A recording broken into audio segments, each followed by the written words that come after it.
I need the pity views, to be honest with you. I need those pity views. Don't run nobody off.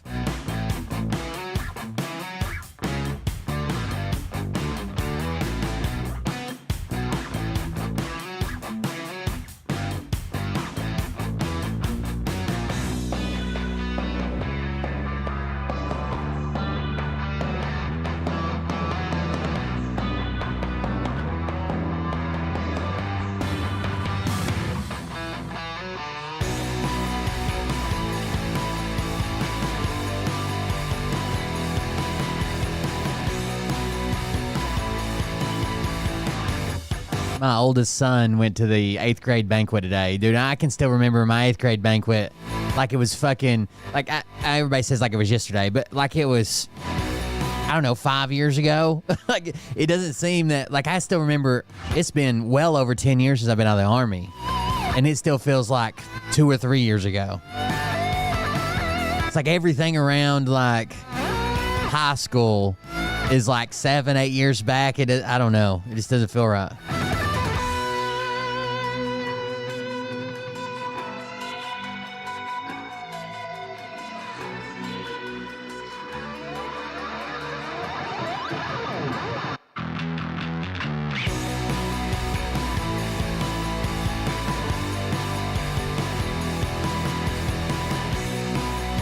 Oh no, don't get me fucking triggered. I have legit like existential crisis and freak the fuck out.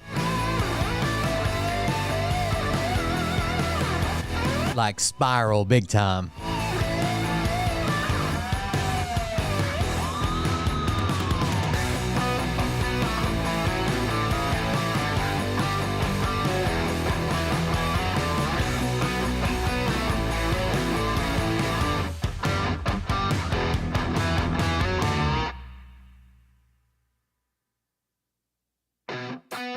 It'd be just fine. Yeah. Think what you think about when you're born into a fire. Let them burn it out.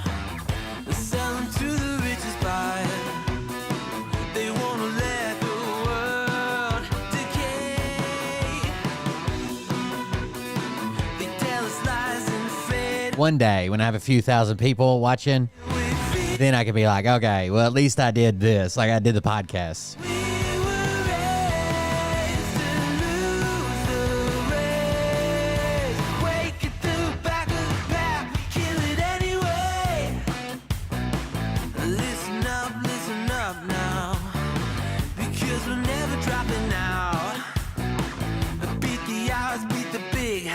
Or Bert. His audience is the same size as my audience. That's what he keeps telling us. We both don't have nothing to brag about. That's what he keeps telling his fucking following. I don't know, Bert. I have more than 3 people comment a show, so maybe they're the same size. He's mad that you guys go over there and give him views, but he's also bragging about how many views he gets. That's right. If I had like another 3,000 viewers, live viewers, then I'd have like a 3,000 viewer show. It'd be amazing.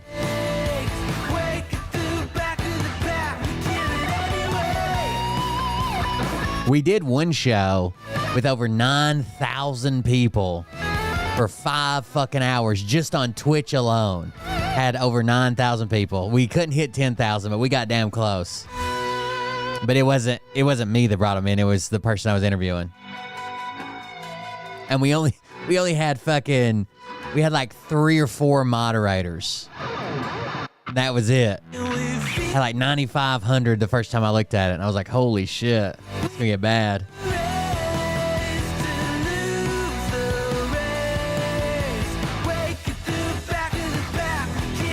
To be fair, in 2020 and 2021, we were in the top 3. We were the top at one point. I can't remember when. We were in the top 3 for a few months, and we were in the top 10 for the majority of 2020 and 2021 as the fastest growing political channel on Twitch. But I also supported Trump back then, so.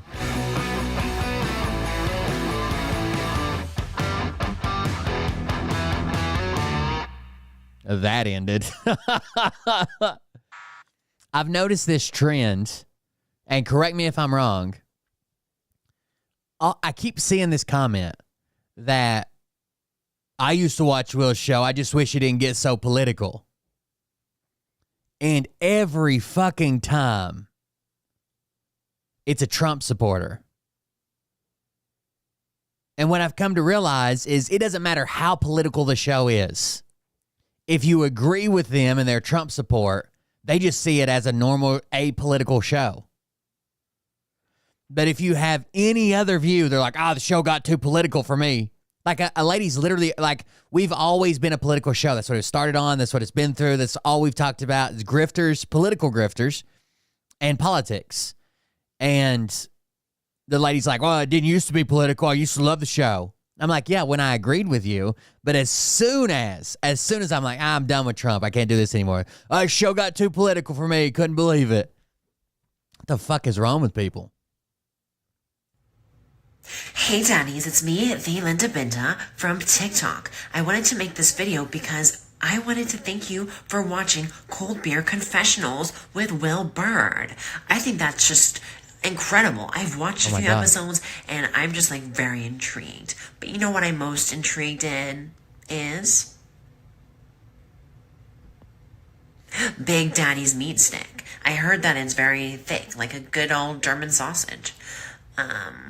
You know, Linda and her coochie loves that. Oh, never mind. Let's not go there.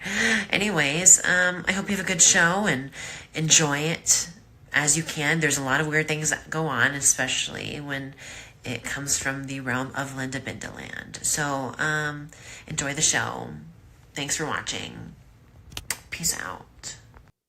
Oh, welcome everybody. I'm Will Bird. This is the Cold Beer Confessional. Thank you for joining us. Yeah, I had somebody say that too, like, well, you only say something to people in the comments when they're pro-Trump, which isn't true. I just say shit when people are wrong. Like when someone puts something in the chat that I know is fucking wrong, like I'm like, oh, that's wrong, even if it's anti-Trump. Like I'm like, I don't think that was debunked, that was whatever. But yeah, to argue, like the show's always been a political show. It's always been in the politics category, except when Twitch booted me out of it because Hassan. It's always been a political category. It's always been categorized as political. If you look it up anywhere, it's a political show.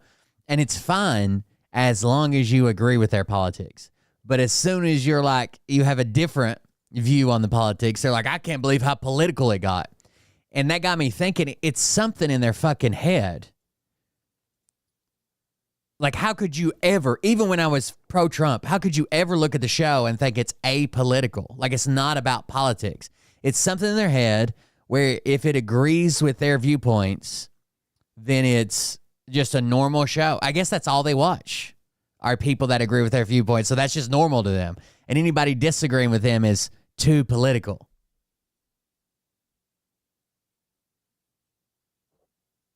I don't know. I tried arguing for 1 or 2 comments. Somebody was in there under the Red Baron name, backing it up, and a couple more people. I tried arguing like 1 or 2 comments. They just kept being dumber and dumber, so I just fucking quit.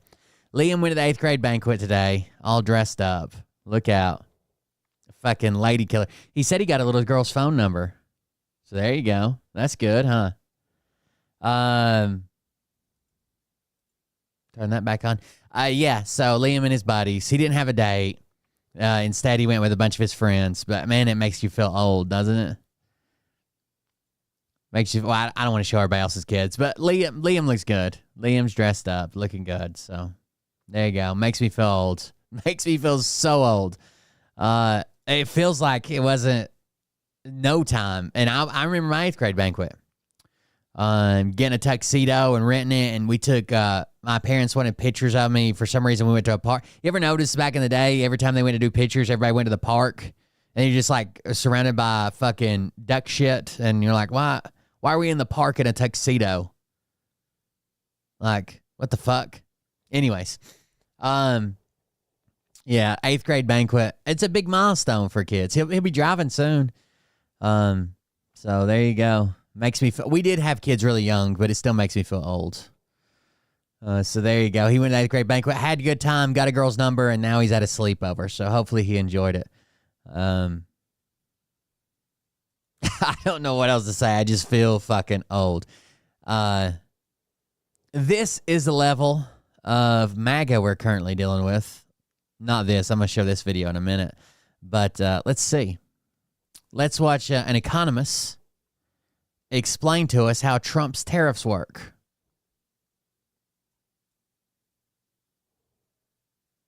So she's responding to a comment that says, Trump dodged drafts. They're not doing a good job at anything. Look at the stock market, okay? And this is girl mom of 3 going to clap back a little bit. Look at all these right here. You see all these? And these are different countries. Look at the U.S. tariffs. Tell me that isn't a fentanyl stare. Look at that. What's she staring off into? How low they are. Look at the other countries. Look at Taiwan, it's 90%. Look at these. That's China. Not at 67% tariffs in China. All these other countries are the ones that's got the highest tariffs, not the U.S. So you need to, you kind of need to. What you can't see on video, because you can only see her head, is she's completely fentanyl folded over. Like she's doubled the fuck up. She's holding the phone between her knees to get this headshot. Get your facts right. There's a reason why Trump's doing what he's doing, okay? That's ridiculous. All this versus ours. Ours is so little compared to all these other countries. Look at that one right there. The highest one. She's beyond druggish, okay? I'm druggish. Like, I'm drug-ish, right? You do drugs-ish, you know? Like, I like a good pick-me-up as much as the next person, right? She is fucking space cadetted. Like, she's not drug-ish. She's drugged heavily. Stop. Just stop. Go Trump. Go Trump. So I left a comment. And I said, those tariffs listed aren't even accurate. It says the EU has a 39% tariff, but they have, it depends on how you average it, but they have roughly a 1% tariff on the U.S. It's almost like he just made it up, and then he made up numbers for our side too, which is true, right?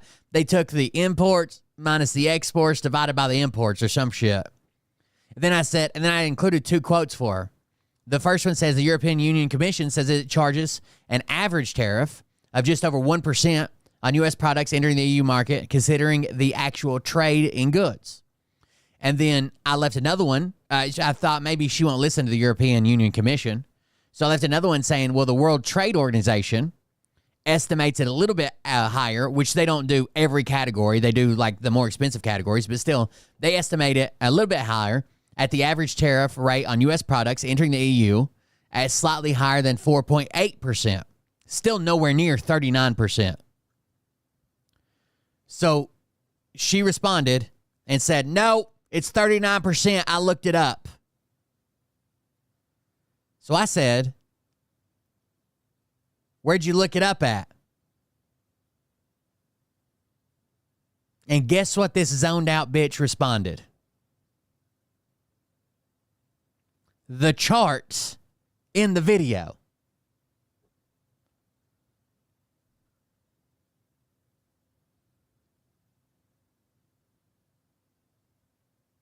You fact checked this with this. That's what you did?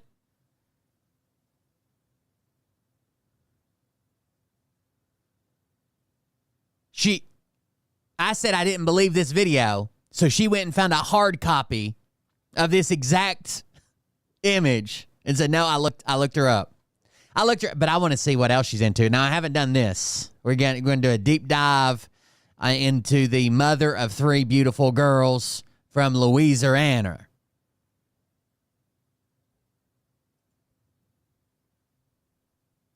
Y'all, we have got the greatest president and vice president, one of them of all time. I'm so thankful that they're a president, a vice president. He served in the Marines. So, you know what? They're doing a great job.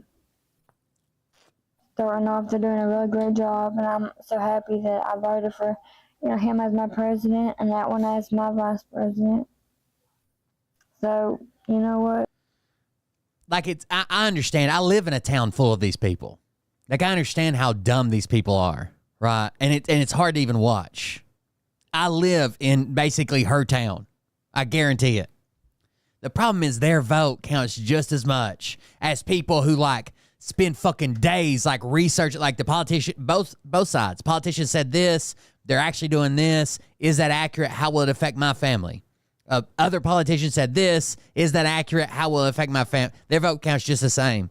They're like, he was a Marine one time, and they're the best duo ever. I'm just proud. I'm proud.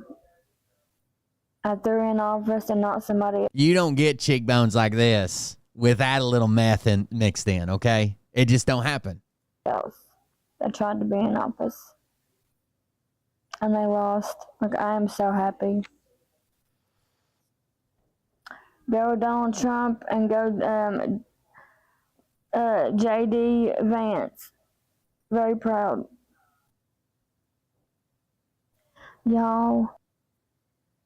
It's so dark in her house because she's smoking out of all of her light bulbs. Hey, y'all. Y'all should give me a follow. I do like to do product reviews, and I do other stuff. I do long stuff and just random stuff in general, but I like to do product reviews. That's what I've started doing. So if y'all want to see any product reviews of me, reviewing products and stuff that I get, you should give me a follow. And also, please share this out so other people can see it and give me a follow.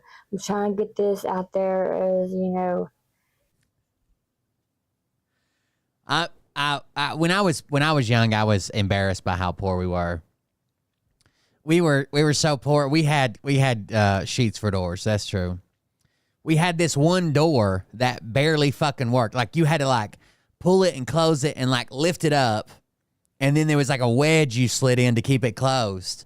But that door went into our living room, and it was the only room in our house we could afford to air condition. Was our living room, and so you had to keep that door closed, and then a towel rolled up down at the bottom. And that was the only air conditioned room in our house. The rest of the house had no air conditioning. I wouldn't go in there when I played football because I was afraid I'd get used to it and then couldn't go back out in the heat like during 2-a-days and shit. But that was the only door in the house. It had a wedge, a lock, a towel we rolled up, and it was one big ass window unit, dude. That motherfucker. We're on hydroelectric power. And when you fired that son of a bitch up, the lake out the road dropped 1.5 feet. Like, it was fucking huge, super inefficient, but goddamn, it ran every fucking day of the summer. Cooled that one room down. As much as possible. I'm trying to get my video out there. It'd be greatly appreciated if y'all can, help support me and stuff. I'll support you also. Thank you. Oh, I can imagine. In Florida, it's probably even worse. Surprise, bitch. Uh-oh. Got a little lane to her. Okay, y'all, it's my outfit of the day. This is what I'm always wearing. Well, not this particular outfit, but this is how I always dress, like this, unless I'm going somewhere. So, it's so comfy. It's PJs and a regular gray t-shirt. So comfortable. So, unless I'm going somewhere, then we were kind of spoiled, even though we were poor. The last house we lived in was like my uncle owned a house, and it was like, basically there was a 2-story house up top, and then the basement was converted into a like 2/3 bedroom house as well. Like, I had a kitchen, bathroom, laundry, all that shit in the basement. But it was cinder block walls. And it was partially underground. So that motherfucker, like, it was 3/4 the way underground. So it stayed cool all the time. We didn't even need air conditioner when we lived there. But when we moved to the next house, we only had the one room that was air conditioned. If you clothes at the house. I was in 5th grade when we moved. You know. So. Bye, y'all. Bye, y'all. She looks like she dresses up. You ain't country! Well, Okay, y'all. For the people who don't. She don't need no man. So someone in the comments says he's doing everything but lowering prices. She says, where I'm at, everything is going down the way it should. Maybe it's just the states that voted for him and not the other states that did not vote for him. Maybe that's why everything is so high where you live. Donald Trump is lowering prices in red states. No, I don't know if y'all know yet, but Donald Trump has extended the banned again deadline another 75 days. She said banned with a D.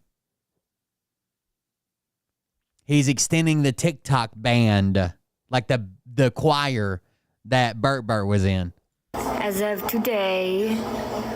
So, what? They're trying to get us to praise Trump because I like TikTok, for extending the TikTok ban with a D for 75 days. But what they're not telling you is they had a deal already in place before his tariffs went into effect, and they pulled the deal off the table because of the tariffs.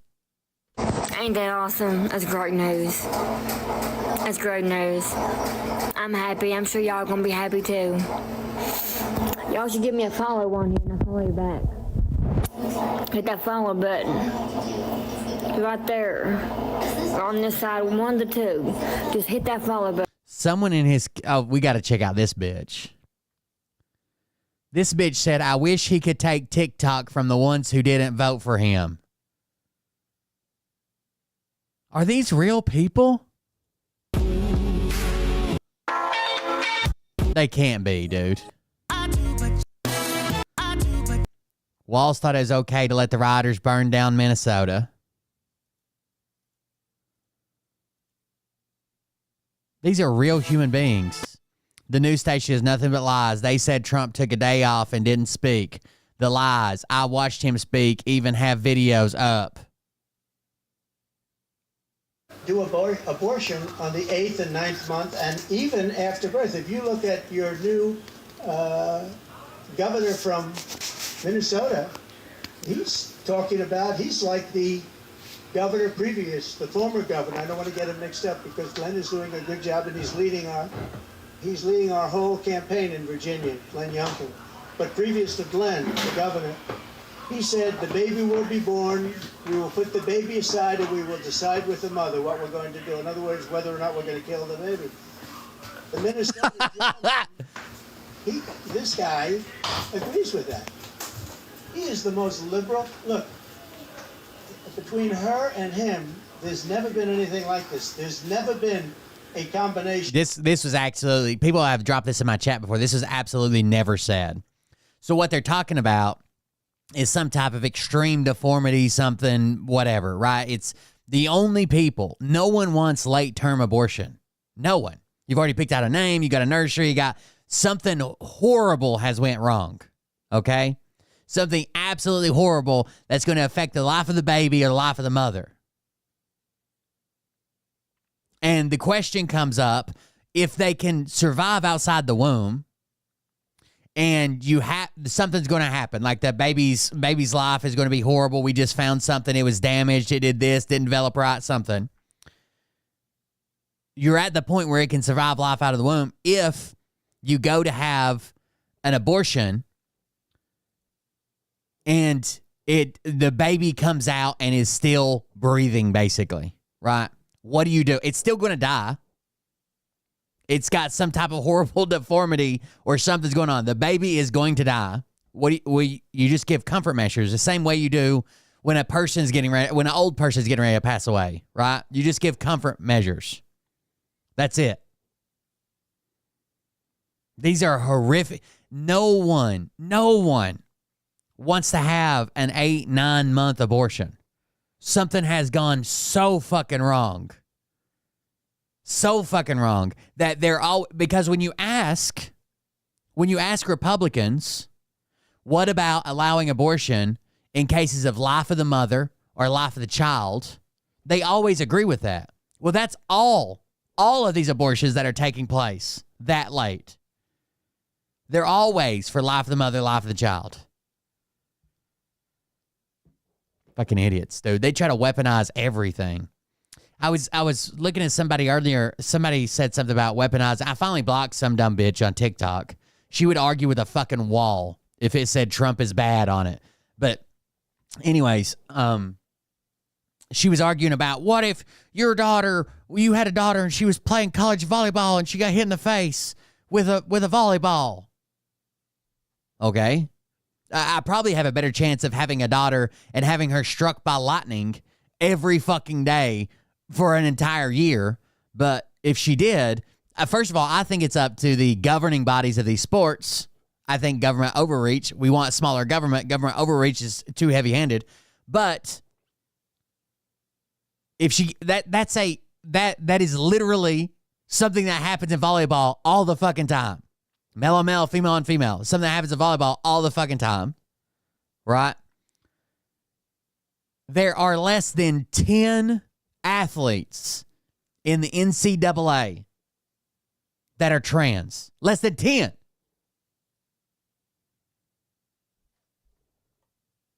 In the entire NCAA.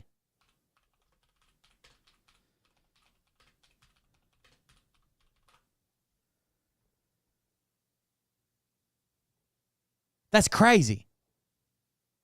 There's over 500,000 athletes that fall under the NCAA. This is every sport. Over 500,000. And there's less than 10 that are trans. This is not an issue that we should be voting on. Jesus fucking Christ. The people in my town are all like, whoa, they're fucking trans, they're trying to take over our kids. They've never even met a trans person. I guarantee fucking to you. Never seen, because I haven't seen one in my town. It's just the boogeyman to scare everybody. It's so fucking weird. The issues they get hung up on.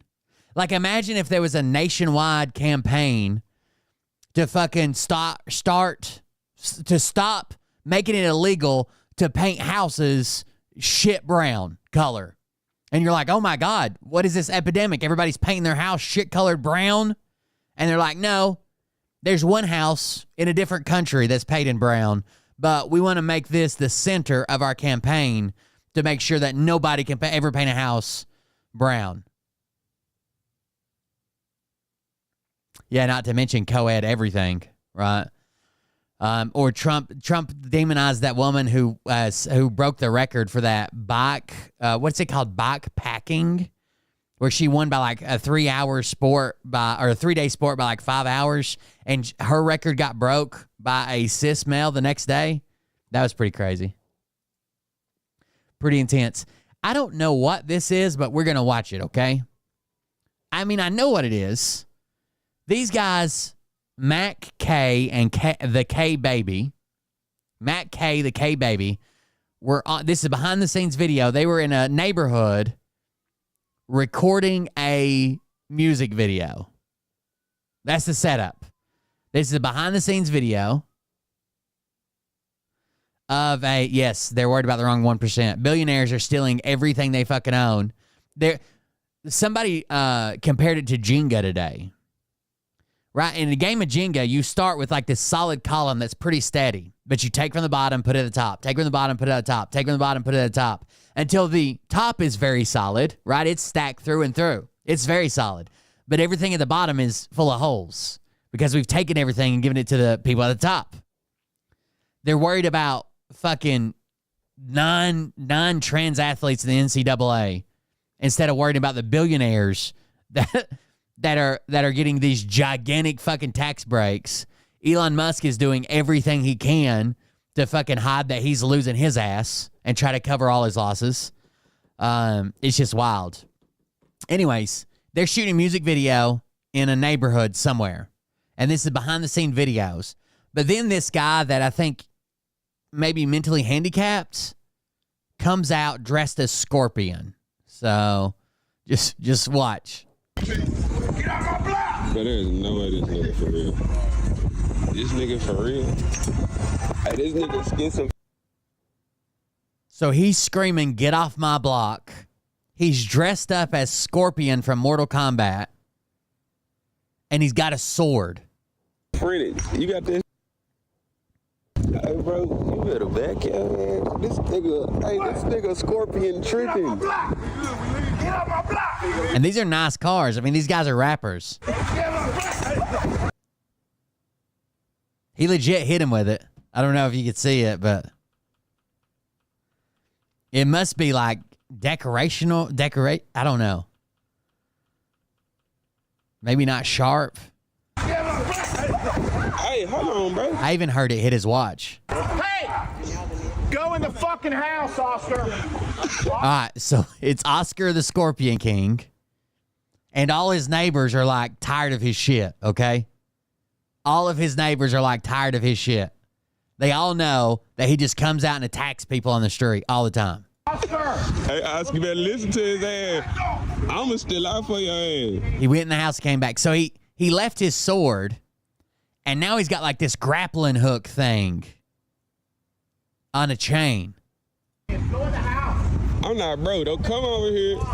Hey, on the third end, listen. Niggas all rape my mother. Go in the house, Oscar. Bro, watch out. Don't So he said, "You N-words all raped my mother." I think's what he said.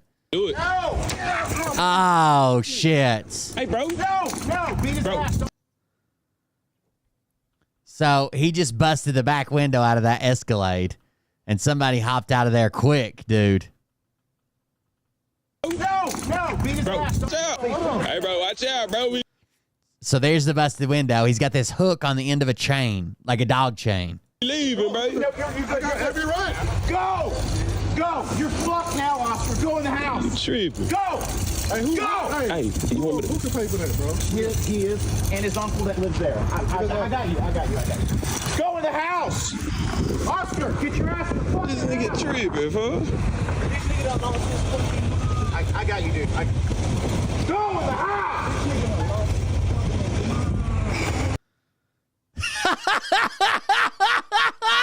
Look at that face, dude.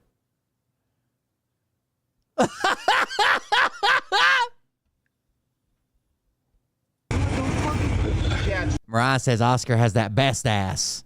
I don't know. I wasn't looking. I've had enough of this shit. I've been dealing with fucking years. I'm sorry, dude. That's crazy, bro. I'm so sorry. You saved his life, dog. No, I don't want you to shoot him. Yeah, he showed about to get his He's ass. fucking crazy. He's crazy. I see, bro. He's crazy. Damn. The guy said you saved his life, bro. He's like, I didn't want you to shoot him. I know you living. Hey, I was like, damn, bro, do you... And I'm really not trying to... You know what I'm saying? People already mental. I ain't trying to... I ain't gonna lie. He hit you. I was like, nah, we finna whoop this nigga, bro. What you said? So they're legit. Like, they have expensive equipment and shit. They're legit shooting a music video. You heard we baby? I heard you met the Scorpion King. So this dude shows up drinking a beer. That he lives here, too. And he's like, I heard you guys met the Scorpion King. That's absolutely. Hey, man, he true. Hey, you should have brought up one of those. Yeah, I know. Got a couple more. No, man, that's he's a troubled man, and I'm sorry that happened, but I'm glad that it wasn't worse. Yeah, that we glad it got worse. Yeah. It's a Monday, we rolling slow, so it wasn't. Yeah, I'm good. I've never seen the cops be so competent. Yeah, it was. And, like, they actually did their job and prevented violence. I was like, whoa, okay, what the hell? Yeah. So they called the cops, and he got arrested for this. He did sit down on the stairs for him. Yeah, no, he frequents the stairs. No, He is the cover of their album. That's what I was going to tell you guys. I don't know if I saved the account that I found all this on, but he's their album cover. Yeah. Yeah. Do you have to sample that? Like, whatever the song? And he sampled in the song too. Even he said, Get off, like, I'm finna stand for that shit. Get off my block. Get off my block. Coming soon live, B. Get off my block is what they named it. Coming soon. Get off my block t-shirt coming soon too. Get off my block. With Scorpion. Yeah, man. He's talking. What'd you call him? You said the Scorpion. Scorpion King. Well, because he's got, you know, he had the outfit. Oh yeah. When I first turned, I said, man, he play. I'm on coming. I got an assortment of ninja weapons. No, he literally. So we're pretty sure that on some level he thinks that he is Hanzo or whatever Scorpion from Mortal Kombat, because it's like what all his fits are. He's got this long. I wish he was wearing it today. That'd be sick. But like for the video too. But like he has this like long cape that's like it's got this like embroidered golden scorpion on it, and so we just kind of every once in a while he just like screams out loud, but most of the time he's like he's chilling. Kind of keeps. They say most of the time he be chilling, but I can feel like he when he's not chill. It's very not chill. Today was not chill. No, that's true. Do you hear him? Get off my block. That's true. I'm glad it happened like it happened though. He was saved, so that's good. He was saved, and I mean that's gotta look pretty sick on the watch count. I know. That's why I'm pretty sure that. I'm glad it happened. Like, he would have used it as he was like it would have been crazy. I feel like he doesn't have a gun for that reason, because there's been plenty of times where he's come out with a knife. Also, I think he's just a man of the blade. I don't think he. I don't think he believes. He's a man of the blade, dude. He respects the blade, and it respects him back. Scorpion don't have no gun. Scorpion doesn't need a gun. He's a master ninja. He's a master of the blade. Yeah, he's like he believes strongly, but that's what the. Yeah, like get over here. Yeah, it's the get over here shit. Yeah. I wasn't gonna say anything, Bug Dude, but I talked to some of your neighbors. You are the Scorpion King of your neighborhood. But he was like the opposite. He was like, get out of here. You know, he was trying Bro, that's what he was saying. He said he really think he in the game. Yeah, that's what I'm saying. He think in the game, Mike. He thought there was rounds to it. But you know, Scorpion got a long thing like that. First round. I couldn't tell that shit. Oh shit! Did one of them get hit? There's his blade in the grass. He left it outside. What were they showing on that dude's neck? Did he get fucking hit with it? Damn, he did. I mean, it's not bad, but still, fuck. I couldn't tell that shit crazy. Boy, he came up there be like a gladiator. Crazy. That's great, bro. Schizophrenic with real weapons.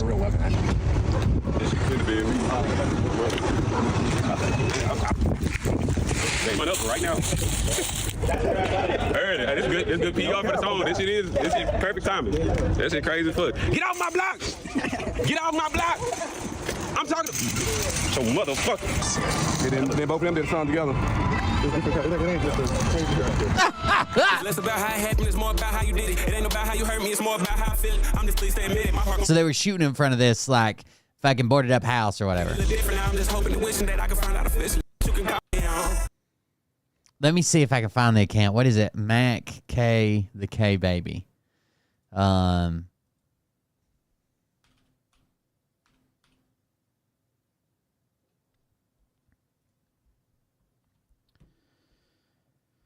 think it was on this account. I don't know why it was suggested to me, but it was. There it is. Get off my block. That's their album cover. That's the album cover. Get off my block. It says, go run that order up for Oscar. Hashtag get off my block. Approach with caution because I got pistols and rockets with me when I step in the booth. I don't be lying. Y'all need to add the clip of Oscar Get Off My Block into the song, and that's where they sampled it. Get Off My Block official audio. They made a sound out of it, but it... pretty wild, dude. Pretty fucking wild. Get off my block. Oscar out here. Fucking full-fledged Scorpion. We had these two videos, I think, go together pretty well. One's a YouTube short, one's a TikTok. I don't actually understand how billionaires avoid paying taxes. Loans. You keep saying that, but how do you pay the loans back? Again, billionaires, a lot of times their tax rate seems high, but their effective tax rate is super fucking low. Super fucking low. I don't. What do you do when you run out of money? I get another loan. I don't get it. I think that most people understand at this point that I don't really make a big salary. I own parts of companies. And banks are more than happy to use that as collateral to lend me real money. What do you use for the down payment? Oh, gross. No, I don't do that. You see, poor people well, what's your net worth? Oh, I don't, way less than $1 million. Oh, okay. So will you borrow money that you don't have? I have the money. It's just locked up in equity. I don't do down payments. And as long as the loan is still earning interest, the bank doesn't really need their money back. But if you never actually pay them, isn't it just pretend? Oh, my sweet, sweet child. Fractional reserve banking. They go from loan to loan to loan to loan to loan to loan. Using one loan to pay off another loan to get a bigger loan, to moving assets around to where it looks more valuable. Anytime their stock goes up, they get more money on it. Kill you. How do banks make money? By the bank. So let's say Elon Musk has $10 million in X stock, or a Tesla stock, because you use Tesla stock to buy X. The let's just say 10 million, because that's a round number. But let's say that's what it is. The bank's probably only give him like $6 or $7 million loan against all that collateral. So even if the stock goes down, it'd have to go way the fuck down before they got in the red. And if they do have to come and take his collateral, they won't, first of all, because they'll start a shell company. But second of all, if they did have to do it, they're still making a profit.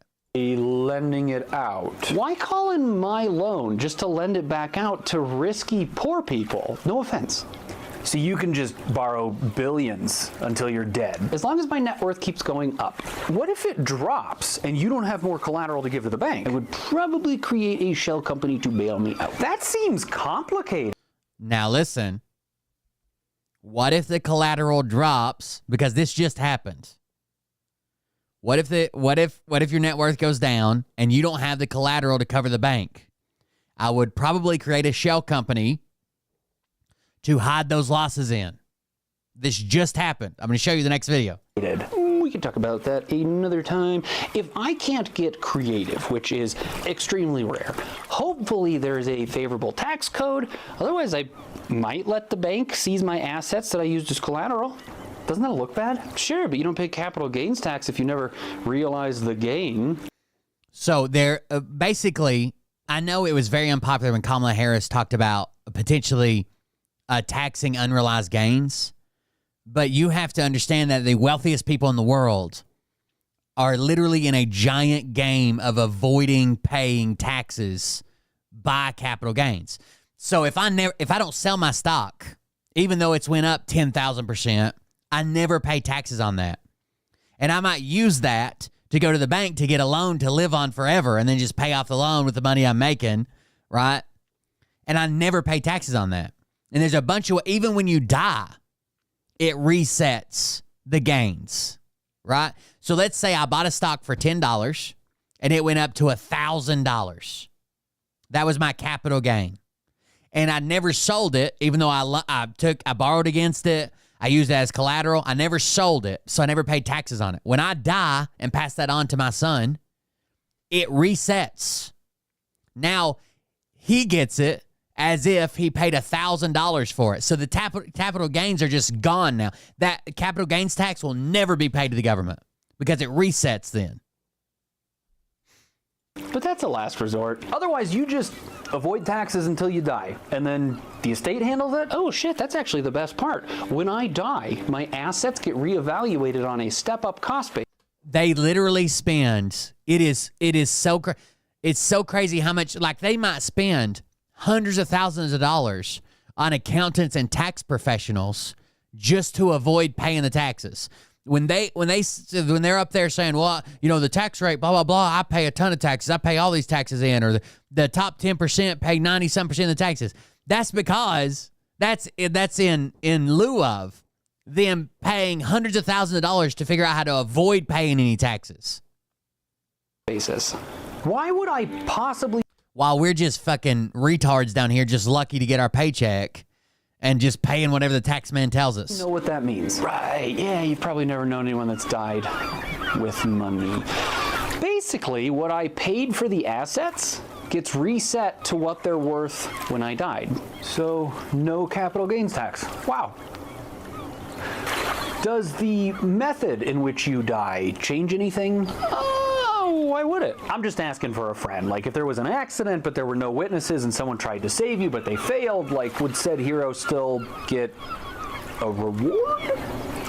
I'm gonna leave now. I don't... Okay. Now, remember the Shell Corporation part to hide some of his losses. It's so weird. Elon Musk sold Twitter to his AI chatbot company for Grok, XAI. And technically, he's claiming he lost like 11 fucking billion dollars or some shit. But he got more. He didn't sell it for cash. He sold it to XAI for more stock in the company than he had originally. So he sold it, claims a loss, right? And now he doesn't have to pay taxes again until he recoups that loss on anything. And he became a larger shareholder in X by doing it. So watch this second video.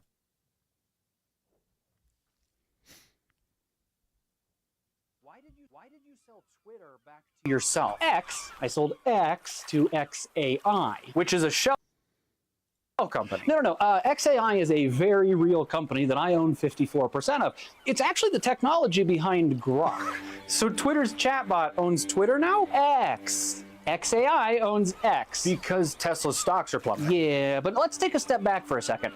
Based off of publicly available information through a series of firms and shell companies and selling some of my own assets, I probably had like $5 to $10 billion left that I needed to get to buy X. So you leveraged like $10 to $20 billion in Tesla shares to get the loan. But now that the share prices are tanking, that means everyone's shares are tanking right now. Okay, well, the bottom line is that your collateral isn't worth as much, so now the bank's getting antsy. So I sold Twitter sold X to pay back the loan. Not exactly. Nope. Didn't pay back the loan. He sold it for shares in this new company. So let's say he owned 50% outright of shares for Twitter. He sold it to XAI in stock and now owns 54% of the parent company that owns Twitter. He sold it and technically took a loss for his taxes, but now owns more of the company than before he sold it to another company. Exactly. Never a simple fucking answer with you people. Why not? Well, for one, I lost $11 billion on the deal, but also I was paid with shares of XI, not cash. Again, he lost $11 billion, which means the rest of the shit he does until he makes up that $11 billion is all tax-free again. How could you possibly lose $11 billion when you sold something to yourself? Oh, it was on purpose. Bingo! Remember capital gains? Well, I just lost $11 billion on paper. So does the government give you, like, taxes back? What, are you rich? Oh, that's right. You're one of those guys. You used that very recently on Twitter. X. I said it. It's X. Since I lost $11 billion on paper, I could sell... plus... I can sell assets until I hit $11 billion in capital gains without... So literally now, he could sell $10 billion worth of his stock to get, like, back up on his, like, cash he has and not pay a dime in capital gain tax, because he's still on the negative side of how much he lost. Paying any sort of taxes. So you're just going to sell off like a ton of Tesla shares and then pay back the loan? No, I'll probably sell off other assets and then pay back a little bit of the loan to take the pressure off. So, like, a lot of people that you see that they'll tell you they're worth so many $1 billion, they don't have billions of dollars in cash, right? They have all of this collateral that makes it worth. They have all these assets that make it worth that, and they live off funding through the banks and making those payments back, and the bank's happy because they get interest. They never fucking pay taxes. They still own the asset at the end of the day, and they'll pass it on and on and on and on and on and on for generations. And then, honestly, I'll probably buy more shares of Tesla. And why are you going to do that? Buy the dip, reconsolidate my power, the price is gonna go back up. So even when we fight back, and it feels like we're making a difference, you use that as an opportunity to attach one of your toxic assets, Twitter, to a more impressive sounding... By the way, he was probably never, ever, ever going to come out of the Twitter deal ahead. He was mouthing off and made a verbal contract for way more than what Twitter was worth and didn't think they would accept it. They talked to the board, and the board said, okay, and then he tried to back out of it. saying he even went to court over it, saying it's not worth that much. I just said it. But once he made that verbal contract to a representative of the board of Twitter, he was stuck to it. He's probably never going to come out ahead on that. But it doesn't matter because his losses are going to cover everything else he fucking does this year. AI company that you're getting a bigger stake in while also walking away with more control. So he sold it and took this loss, but got a bigger stake in Twitter through the parent company, and he's going to buy a larger stake in Tesla now. Of Tesla. We can only speculate, but you have hurt my reputation. You've made it harder for me to raise funds. You made me cry on Fox News. There's a reason that I am not sleeping at night. So don't lose faith. You fucked me, but don't expect me not to try to soften the blow. God, I really want to hurt you, but you make me so sad. Why is everybody so hateful and mean to me? Why did you sell? It does make you want to kind of punch him in the face. You know what I mean? If nothing else, it makes me kind of want to punch him in the face. Like, what the fuck? He took control and made fucking Twitter super right wing and probably swayed the election by buying the social. Like, it's just wild, dude.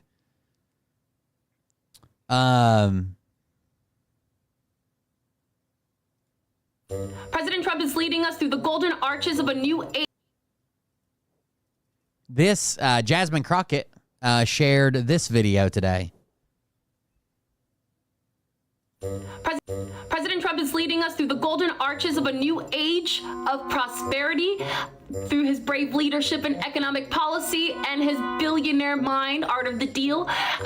People are not used to this kind of strength in leadership, but you may recall that he first showed it to the American people when he led Kevin McAllister through the lobby of the Plaza Hotel in Home Alone 2 Lost in New York.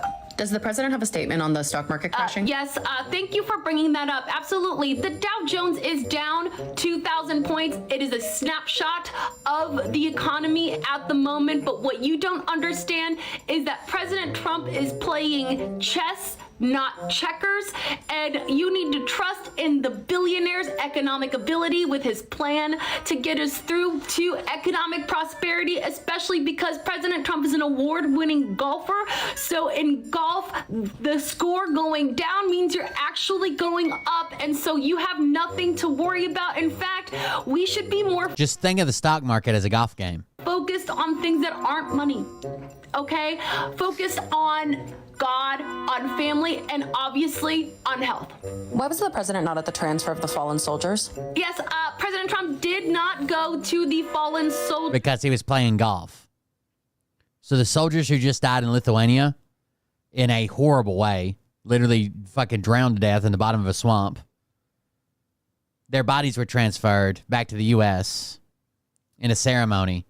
And instead, he went to meet with the Saudi Arabian Golf League instead of being there, and sent Pete Hegseth's drunk ass to be there instead. Soldiers demonstration, the Lithuania thing, but it is because he gave Pete Hegseth an opportunity to show up. Frankly, it's insulting, and like I said, you people do not give a chance for anyone to grow. You have a vendetta against this administration, and frankly, it's upsetting that you don't want Pete Hegseth to prove himself worthy, and this is what President Trump does. He creates opportunity. So if you want to be mad at someone, which it seems like you do, Caitlin, be mad at Joe Biden. Joe Biden is the one that would go to these things and he would look at his watch. What are you looking at your watch for, huh? Nap time? Maybe some warm milk? The people of South Korea impeached their president. Can you talk about what that means for this administration? Thank you. Washington Post. It really means a lot to me that you come here, Washington Post. Thank you so much. Yes, the Korean president was impeached, and we love for the people to be able to stand up for what they want, and that's what the people should be able to do. The American people also have spoken, and they're getting exactly what the majority of people in this country voted for, which is the leadership of President Trump.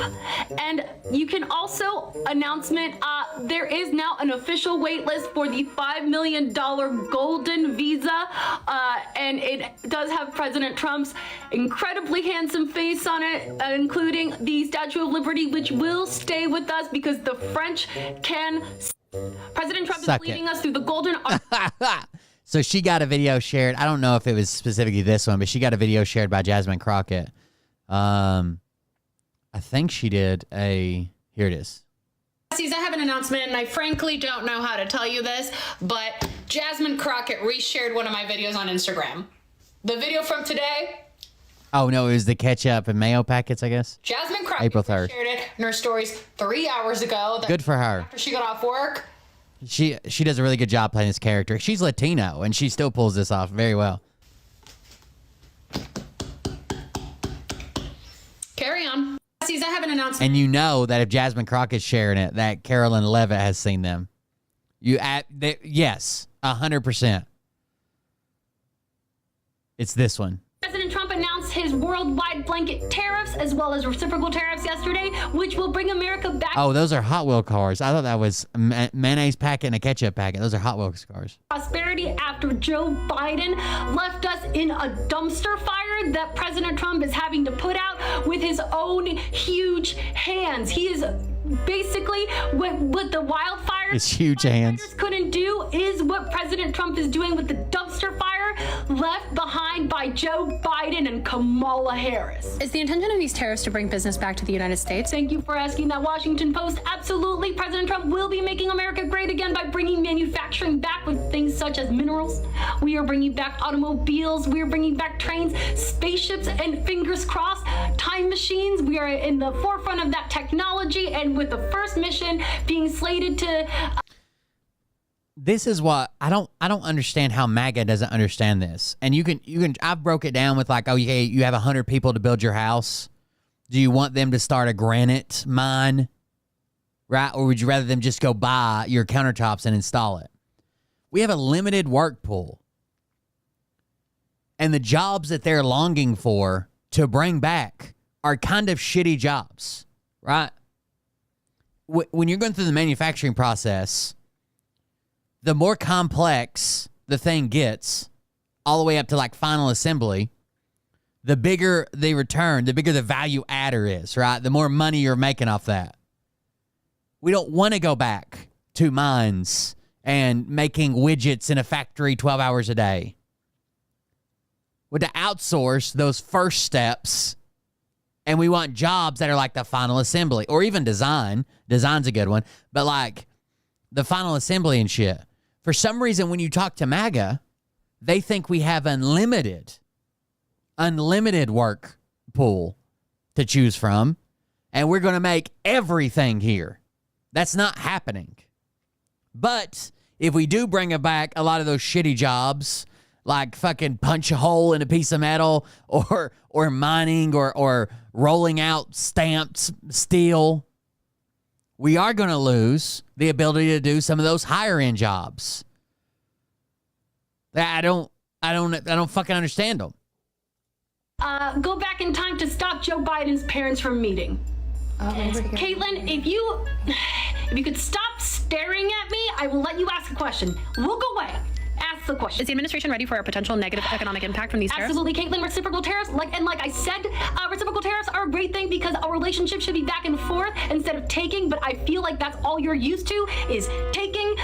No, the stock market will not be deeply impacted for a long time. People are just scared because they've never seen bravery and leadership like President Trump's, who wrote The Art of the Deal. And I don't know if you know this, but President Trump also has 38 acting credits on IMDb, which means nobody is better suited to play the role of world leader. They're talking about some of the parts that that Ford and GM, like American car makers, use cross the border 4 fucking times. So they're going to have 100% tariff on them by the time they go back and forth on some of these assemblies and parts. than President Trump. Any thoughts on Cory Booker and his record? Cory Booker, you mean Basement Barack? He's performative and boring, and I never want to hear his name again. Caroline, do we have any updates on TikTok? No, absolutely. Associated Press, look at you, worried about TikTok, of course. TikTok is boring also, and I frankly don't think that we should be worried about an app. You people seem to be obsessed. Failing Atlantic, I'm looking at you with Signalgate. That case is closed, by the way. Stop asking me about Mike Waltz and his usage of Signal. He is a veteran, and you should respect him and Pete Hegseth. You are all so misinformed in this room. It is frightening to see that America has gone this way. President Trump is in talks with the Taliban to make sure that we can move forward with our relationship with them, because I don't know if I want to be the one to tell you this, but here we are. Joe Biden is the reason why 9/11 happened. Yeah, so there's a retooling of a plant in Louisville, Kentucky for their electric vehicle. But they announced that in 2023. I don't even think that has anything to do with Trump. But she's very funny. She does a very good job. I'm glad Jasmine Crockett shared her stuff. She'll get more attention now. This was just good. This is a good one. Look, here's really wonderful to have. To be honest with you. Oh, thank you. I'm kind of retarded. Attempted centrist. Thank you very much for the raid with 5 viewers. I appreciate it. Thank you for that raid. I didn't even know what the alert was. We hardly ever get raided. I appreciate it. If I'm ever on and you're live, I'll raid you back. Really wonderful to have be out here with you today and have an opportunity to talk to you. It's true. It's obviously.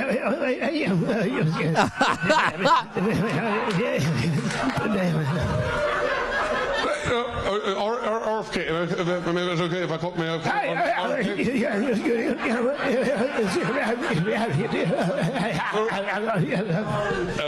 LOL. I mean, it's like. Well, really wonderful to have be out here. That's a pretty good impression of both of them. Today and have an opportunity to talk to you. It's true. It's obviously.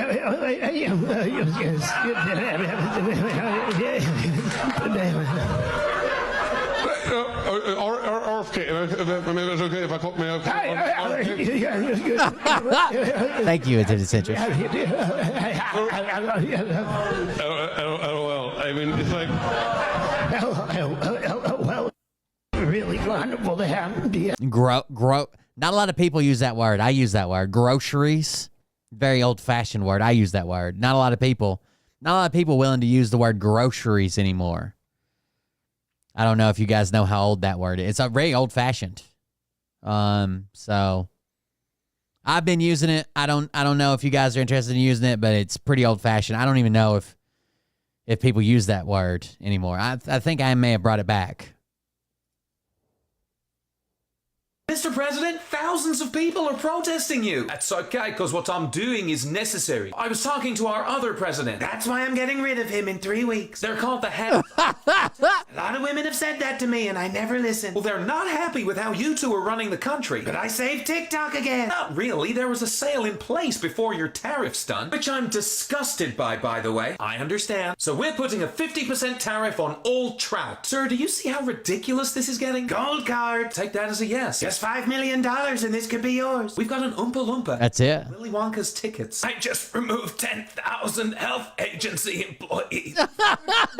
Preventing bird flu. Vaccines turn our kids into lizards. This is your health director. We had Liberation Day. Where we've been liberated from being able to afford groceries. Groceries, I invented that word. What? You are so random. My doctor said I have ACDC. How do you misspell ADHD? Manufacturing jobs are coming back to America. In a world where technology is king, you're bringing back sewing. Are they putting me on Mount Rushmore yet? No, but if they do, who's on your Mount Rushmore becomes 4 goats and someone who sucked. The people want me to serve a 3rd term. I think the people just want to survive your 2nd term. Okay, well, it's time for me to go play golf. Wait, those fallen American soldiers' bodies returned today. You're not gonna be there? Nah, I sent Pete Hegseth instead. Welcome back, boys. We'll pour one out for the homies. Mr. President.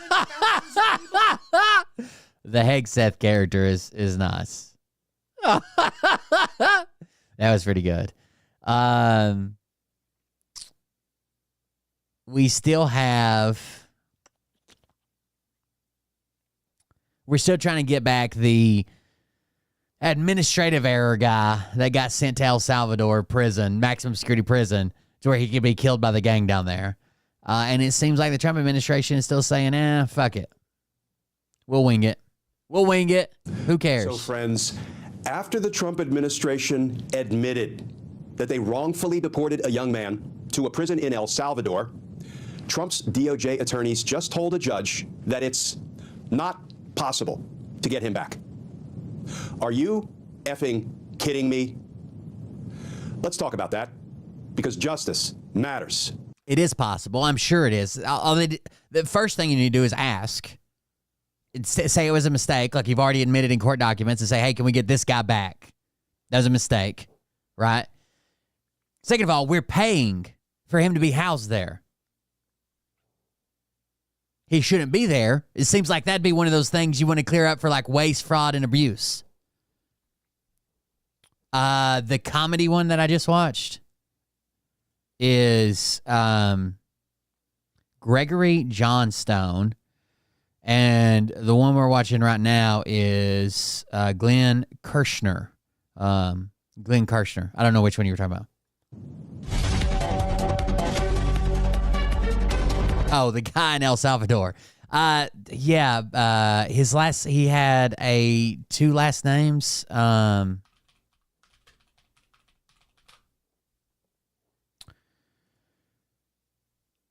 What was his full name? Kilmar Garcia, maybe? Hold on. Let's try Kilmar Abrego Garcia. Well, Trump didn't admit it, but his lawyers have. Hey all, Glenn Kirshner here. So friends, there is a brand new court filing by Donald Trump's consiglieres over at the Department of Justice in the Abrego Garcia case. Let me set this one. Instead of just trying to get the motherfucker back. Dude, again. Some unnamed undercover informant said, oh, that guy? Yeah, he's a big guy in MS-13 in New York State. His lawyer proved he's never even been to New York State. And he had some Bulls memorabilia. A jersey, hat, something. That was enough for them to name him as a gang member or attempt to in the Maryland PD in 2013. Now, the Maryland PD gets extra funding for their gang task force stuff. So the federal government comes to court and says, oh, Maryland verified he's a gang member. Didn't verify. They just wrote the shit down. He hasn't even been to the state of New York, okay? His lawyer was able to prove not only was he not a gang member, he hadn't been in New York State, but he was actually being harassed by a gang. And that's why he needed asylum here. The judge says, okay, he cannot be deported back to El Salvador. He was fine. Then in the roundup, he gets rounded up. They ignore or have an administrative error and miss the fact that he cannot be deported, right? They just ignore that part. No due process, no judge, no talking to anybody. And they say, oh, well, back in 2012, the Maryland Police Department said you were a gang member. Out of here. Then they admit it was an administrative error. And the judge is like, well, if it's an error, get him back. Get him back. And they're like, we don't think we can. And the judge is like, yes, you can. Get him back. So then they say, well, we don't think it's within your power to tell us to get him back. First of all, Mr. Garcia fled El Salvador in 2011, fleeing gang violence. In 2019, an immigration judge ordered that the U.S. may not deport Mr. Garcia back to El Salvador, but the Trump administration did it anyway. Their explanation? Whoops. Administrative. I honestly don't even know how they're getting away with deporting people to El Salvador that's not their home country. Like I thought, I could be wrong, but I thought when we deported people, they either had to 99% of them go back to their home country. There's a smaller percentage of them that go back to wherever they came from. Like if they crossed into Mexico, they could be deported right back to Mexico, even though they're from somewhere else.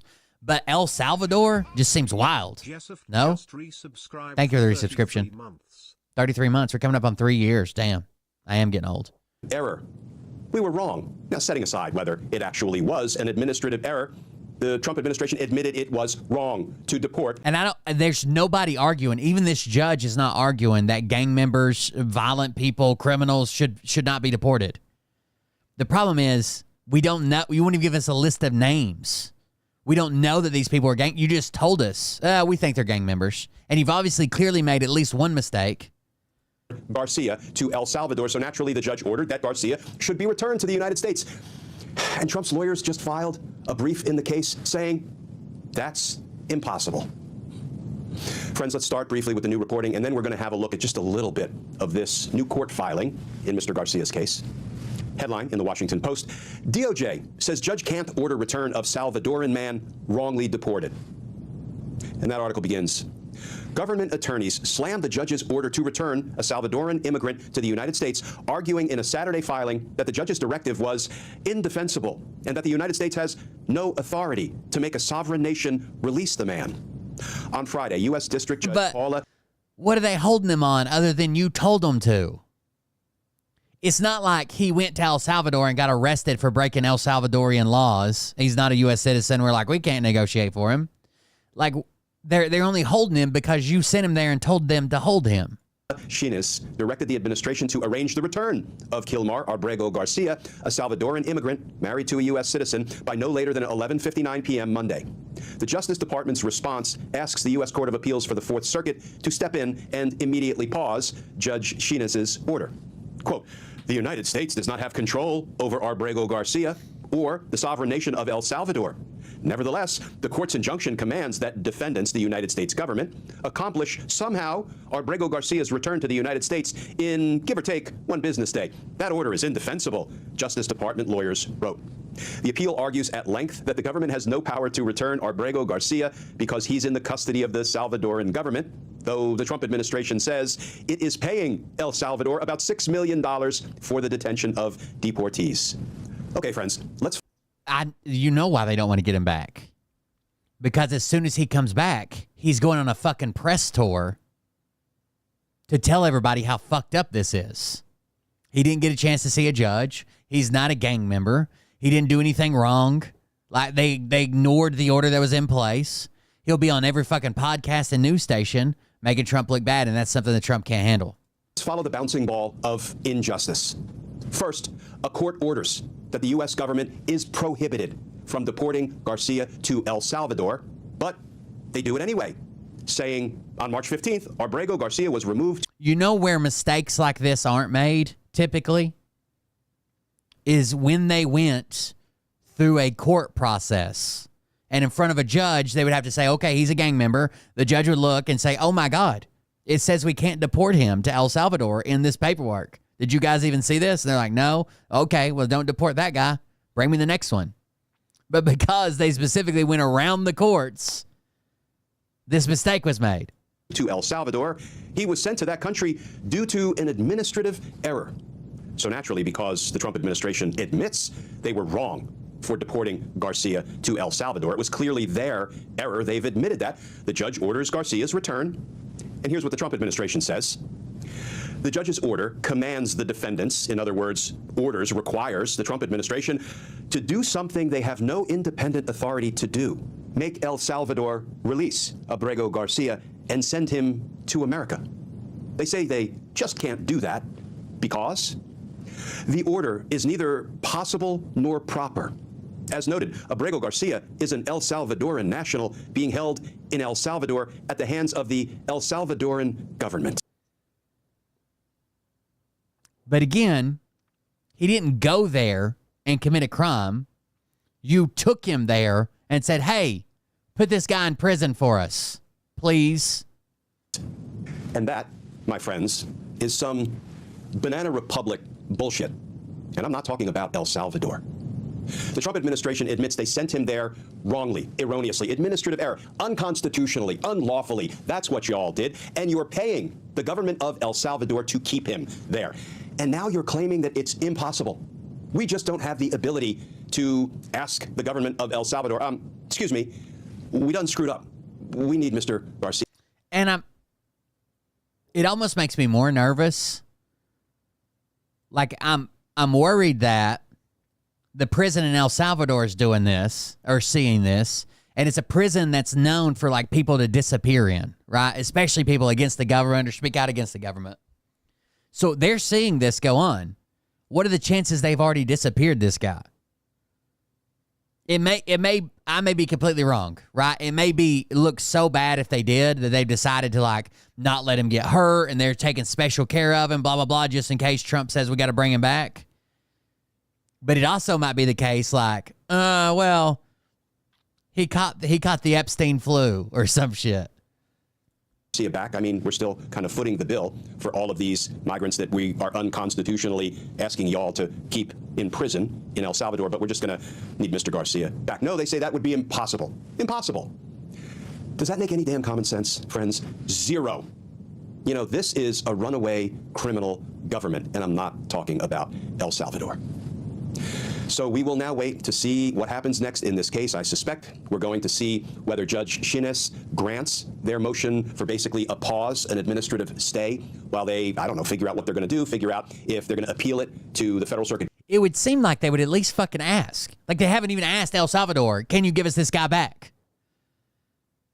Wouldn't that be step one? Maybe El Salvador says, get fucked. But at least show us some evidence that you're like, hey, can we get this guy back? We had an administrative error. We're not supposed to deport him to your country. But they're like, nah. Court of Appeals and try to get them to say, yeah, this makes perfect sense to us.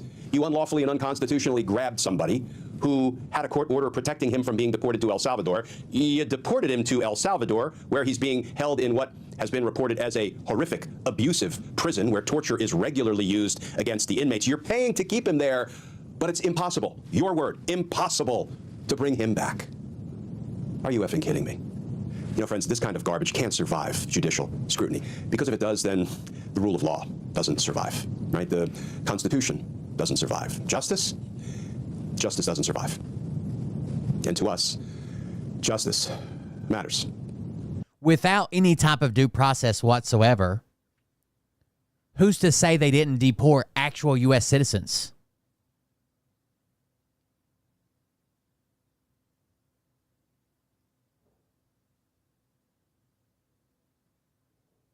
There's no way to know. We don't even know the people's names. Friends, as always, please stay safe, please stay tuned, and I look forward to talking with you all again tomorrow. Wild. I want to talk about this chart. This chart you're going to see everywhere, okay? Everywhere. Because Elon Musk told people that Joe Biden was giving out Social Security numbers to illegals so they could vote. And whoever his guy is. This chart is the enumeration beyond entry program. Okay? And basically what it does is people that are here legally to work, legally, not illegally, legally,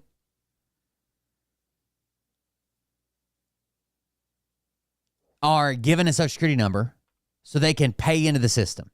Okay? A lot of these people will never be able to draw. The way they would be able to draw from the system is pay in at least 10 years and become full-fledged U.S. citizens, okay? But this was started under Trump. This was started under Trump. In 2017.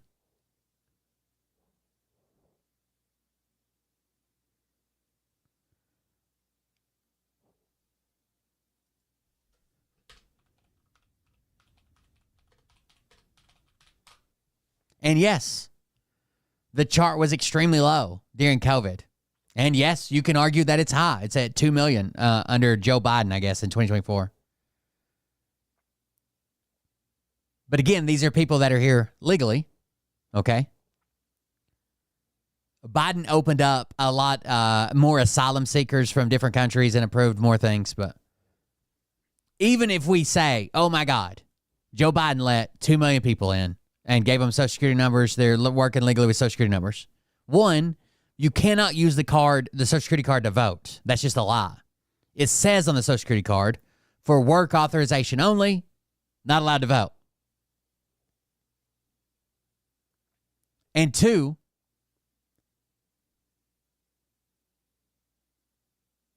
the 2025 number that's already out has 1 million on it. 1 million people.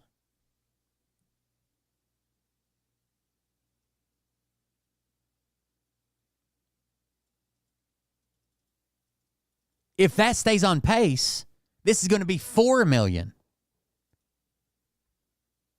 under Trump. There's nothing wrong with this system. Why would you not use this system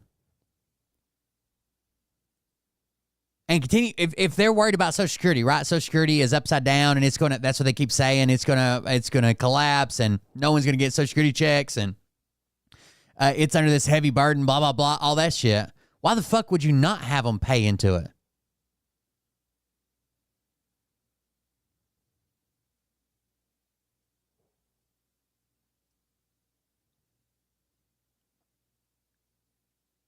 No one said they have an inherent right.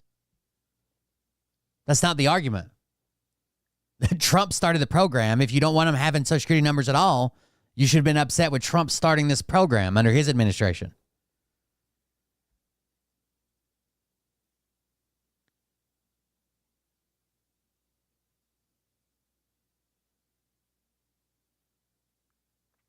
It's anybody who has employment authorization, they're a lawful permanent residents or naturalized, and they have the right to work here either through green card or citizenship. They're not illegals. I don't understand why they made this guy's the one who says it. Musk very clearly doesn't say it. This guy says, well, they gave it to them so they could vote. You can't vote for this.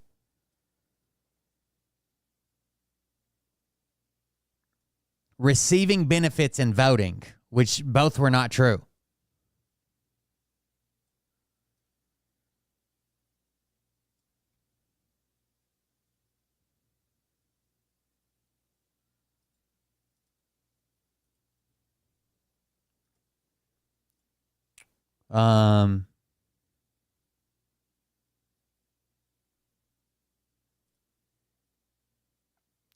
Results. Page 4. Sorry, I'm reading a document from the Trump administration about this.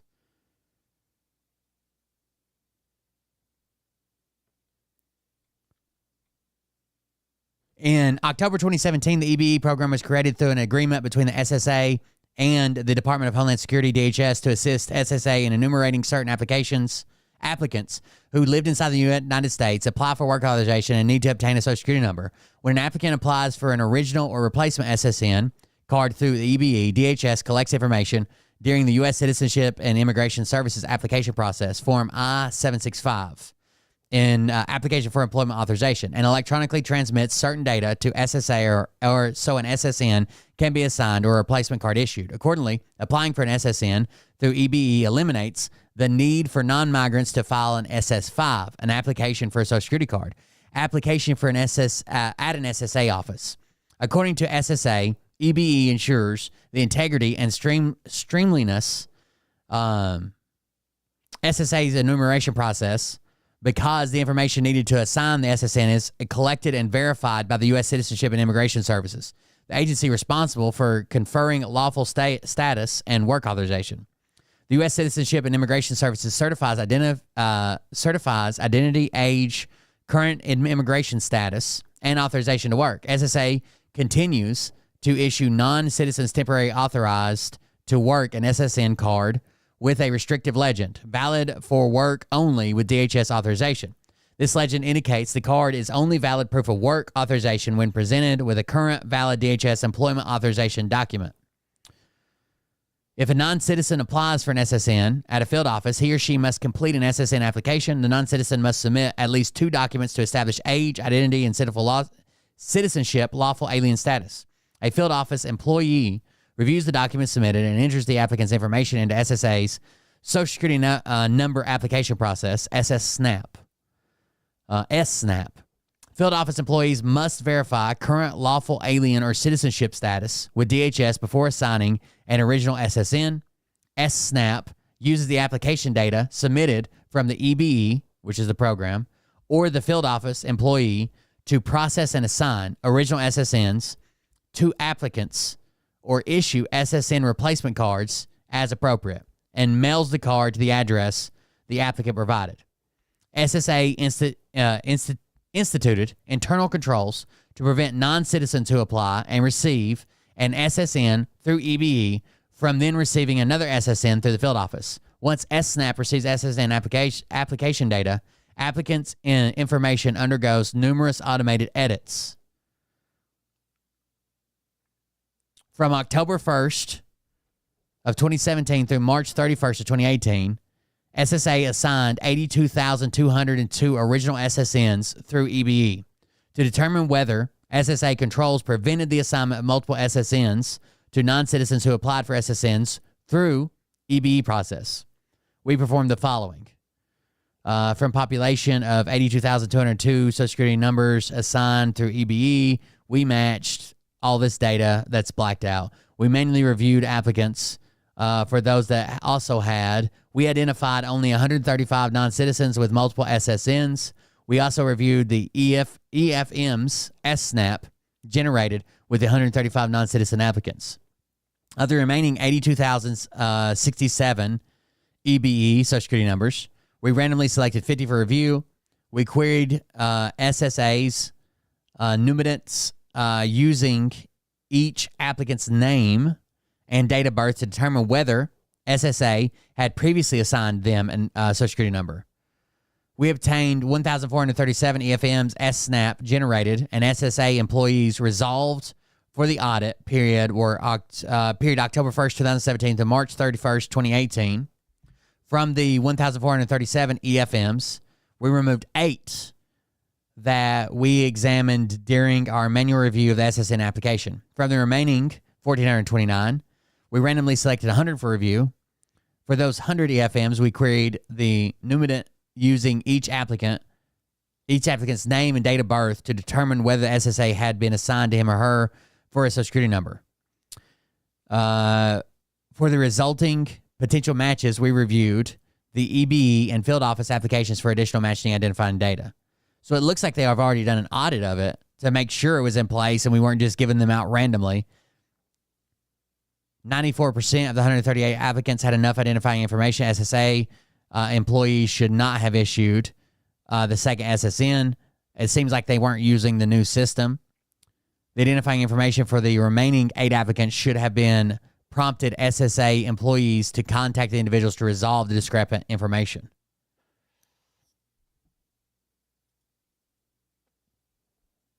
The EBE streamlined the existing system by allowing Social Security Administration to use data from specific applications, initially employment authorization and permanent resident status, received by USCIS to enumerate or give a Social Security number to successful applicants. Before the EBE program, applicants would have to visit a field office or Social Security card center in addition to submitting all the relevant forms to apply for employment information. The SSA's Program Operations Manual system read, EBE is an option for those who applied for employment authorization and submitted Form I-765, applied for permanent resident status, green card, and submitted Form I-485, or applied for certificate of naturalization and submitted Form N-400.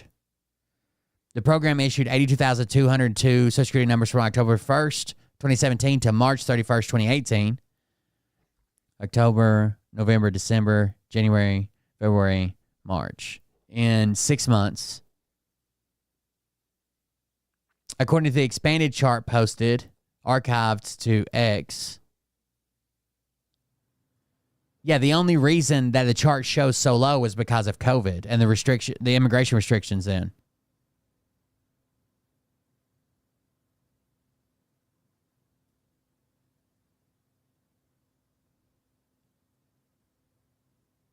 Asylum or fraud is not for me to fucking It's not for me to judge. It's for a literal judge to judge.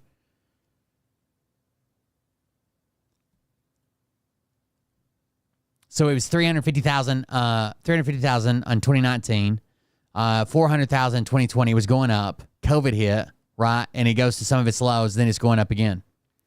Your data is apples to oranges. The data you show us for 2016 to 2020 period, enumeration for all immigrants in all forms. The data we showed on our side last night in Wisconsin was just enumeration beyond entry, EBE, immigrants. The difference is enumeration at field offices. They have remained stable for about 1 MLN year, excluding COVID. We focused just on EBE here because it ramped up as a direct result of growth in various asylum programs. Your chart mixes two categories showing all immigrant enumeration from 2016 to 2020 and EBE only from 2021 to 2024. Here's a chart back to 2019 for EBE, which is when the EBE basically started. I want to thank good people at the Social Security Administration for their expert help. We've not been able to understand this complex system without them. Very many terrific people.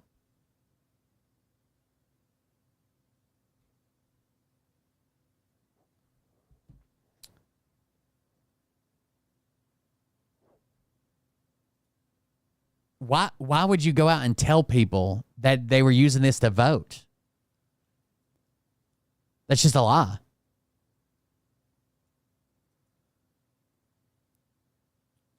The SSA issued $2 million to EBE. However, speaking to Rolling Stone, former SSA Commissioner Martin O'Malley, who served for much of the fiscal year 2024, said the increase in SSNs issued under Biden could be explained by the actions taken by the administration to expand the EBE program to more legal migrants. In October 2024, USCIS announced the EBE program would be expanded to include Form N-400, a form used by groups including lawful permanent residents, commonly known as green card holders. So expanded it to green card holders to apply for naturalization, citizenship. Effectively, the 2024 expansion of EBE to include N-400 meant that most adults applying for U.S. citizenship could get their Social Security numbers through the program. So the large expansion was from people who were already going to get a Social Security number as soon as they became citizens. The only difference is they were allowed to use this program instead of the field office program. The Office of Homeland Security Statistics had not yet released naturalization figures for the fiscal year 2024 at the time of this writing, so it's not possible to directly compare the rise in SSNs issued under EBE to the number of naturalizations in the same period to evidence O'Malley's claims. Gracias. Damn, I got choked up on my own spit. Gracias made a series of additional claims about people who got Social Security numbers through EBE. Firstly, he said Doge found that some of the people who got their SSNs through the program were receiving max benefits. What the fuck does that even mean? Generally, people with SSNs are eligible for Social Security benefits after they earn enough credits, which are based on salary. It's usually about 10 years of working. Hold on.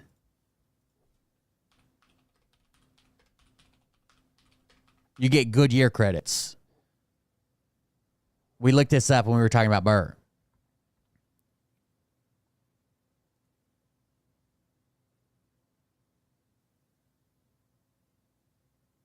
You can earn up to 4 credits a year, and you need 40. So none of these people are drawing max benefits. They're not drawing any benefits. It hasn't been 10 fucking years. There's no way they got 40 credits already in the Social Security system. The defaults in the system from all the benefit programs we have set to max inclusions, max pay for these people. That's what's happening. We found 1.3 million of them already maxed out. We didn't find any up-to-date publicly available data to support any of these claims.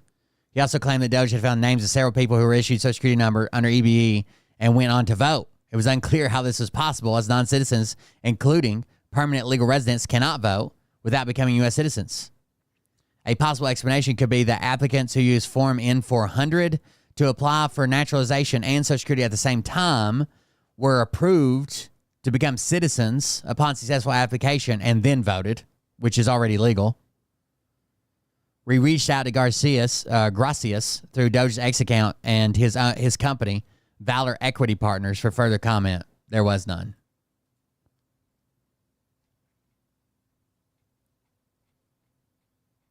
I don't understand why they keep allowing people to lie to them, and then it comes out that they're a lie, and then they still repeat the same lie. they'll repeat the lie back to me, like as if it's truth. It's already came out that it's a lie.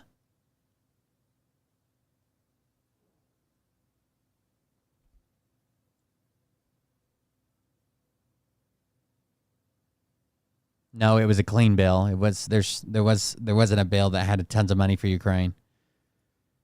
Donald Trump, he's done this before about the N-word. Do you remember this? He's always saying the N-word, nuclear. There was a huge influx because we were completely closed all through COVID, and Joe Biden tried to keep it in place. The court made him pull it. Nuclear, and he repeats that a lot. I think this is just him not being sort of edgy. This is him just not being all able there. to talk. Yeah. I've only seen it written down. I haven't heard him say this, so you guys be the judge. Here's Donald Trump on what the real definition of POC is? And we hope this court system that's become so active all of a sudden in trying to protect some very, very bad people of crime, they have to stop. They have to let us do the job. We were elected to do the job. They shouldn't be interfering in that. It's a very sad thing that's going. Nobody can even believe it. And so is that just his brain making a connection between people of color and crime and then kind of blurting it out? He forgot the word criminals. He forgot the word criminals. He forgot all these people of crime. He's sunsetting maybe. Some of those people of crime aren't actually, it turns out, criminals at all. They're like hairdressers and soccer players. Oh my gosh, do we have that thread? Can we pull this up about the tattoos that I mean, that's just funny. Donald Trump is the oldest person we've ever elected to be president. Yes, older than when we elected Biden. He broke the record for Biden, and Biden had broken Trump's record previously. He's so checked out. That Laura Ingraham interview where he's just like marveling at the decor of the Oval Office and look at this curtain. Isn't that amazing? I mean, it's quite clear that he's at least, he's severely diminished and not necessarily interested in doing any of the work of governing. But here, the ACLU put up images of what the government is alleging are Tren de Aragua tattoos. The New York Post also published this in 2024. Aaron Reichlin-Melnick, who's of the Immigration Council. So any of these, a Jumpman symbol, AK-47s, trains, crowns, this HG quote, I guess. I don't know how to pronounce that. Real hasta la muerta quote. Any stars, any clocks, skull with a gas mask. Who's a must follow on this issue. Gang member. Read together. They did a reverse image search of so the ACLU filed this document using seemingly the evidence that was provided to them by ICE, saying that these are Tren de Aragua tattoos. The Jumpman symbol with Michael Jordan's number below it.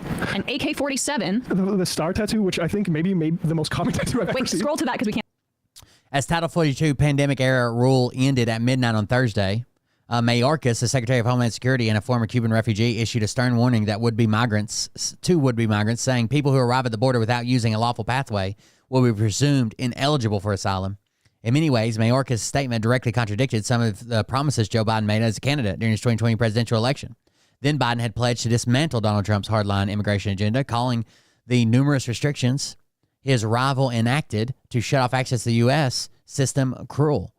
After taking office, Biden reversed some of Trump's border policies, including programs that required asylum seekers to wait in dangerous Mexico border cities while their cases were reviewed by U.S. courts. But for more than a year, Biden kept and defended in court Trump's most sweeping border restrictions, Title 42 emergency order that allowed agents to cite the COVID-19 pandemic to quickly expel migrants without hearing asylum claims. It was finally struck down by a court. Biden tried to keep it in place. Can't see it. Yeah, so that star tattoo, that's like every other 10 houses in suburbia has that, like, that, you know what I'm talking about? That star decor, whatever it's. The Biden administration in 2022 tried to phase out Title 42, but was blocked by a lawsuit filed by Republicans in 19 states. By the time it ended, due to the expiration of COVID-19 public health emergency, Title 42 had been used to expel over 2.7 million times from the U.S. southern border, according to government statistics.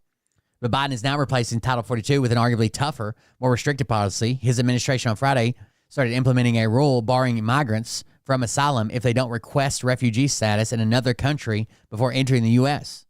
Advocates suggested that such a restriction mimics two Trump-era policies known as the entry and transit asylum bans, which were consequently blocked by courts. As a result, the new restrictive border control has already been challenged by the American Civil Liberties Union and other immigrants' rights groups in federal court. The new rule is no less illegal or harmful. It would effectively eliminate asylum for nearly all non-Mexican asylum seekers who enter between designated ports of entry, and even for those who present at a port without first securing an appointment. Thousands of migrants anticipating the end of Title 42 crossing the U.S. in record numbers this week, along with 2,000 miles along the 2,000-mile border with Mexico. They gathered on the banks of the Rio Grande and gates near the border wall, waiting for their turn to be led into U.S. soil. It's crappy. It's like mid-century modern staple. put a thread together. They did a reverse image search of the ACLU filed this document using seemingly the evidence that was provided to them by ICE, saying that these are Tren de Aragua tattoos. The Jumpman symbol with Michael Jordan's number below it, an AK-47. So reverse image search says they were stolen from the internet and have nothing to do with Tren de Aragua. The star tattoo, which I think maybe the most common tattoo I've ever Wait, seen. scroll to that because we can't see it. Yeah, so that star tattoo, that's... So many of these stars, nautical stars or whatever. This was, when I was young, everybody was getting these. It's like every other 10 houses in suburbia has that, like, that, you know what I'm talking about? That star decor? Whatever, it's crappy. It's like mid-century modern staple. Clocks, a skull with a gas mask. This is what's being used. Just keep going. Crowns, we saw that with the Real Madrid tattoo, just the next part of the thread. The Jumpman image, which the New York Post claimed refers to 23 de Enero, a Venezuelan neighborhood. It's Michael Jordan's number. Was first posted on Twitter in 2015 by a random Michael Jordan fan account. Keep going. The AK-47 tattoo. ICE says this is for Tren de Aragua. Well, it appears that it was taken from a random Turkish tattoo artist's profile. Again, this is evidence. Just random. Yeah, the Jumpman. That the government is providing. The New York Post is who all these people cite, like Megyn Kelly when she was debating Glenn Greenwald. Right. The train image, which the New York Post described as a shout-out to the gang's origins as a railroad labor union in Aragua, Venezuela, dates back to at least 2015, where it can be found on a random blog listing 70 train tattoo ideas for men. I mean... I agree 1,000% with the original border bill.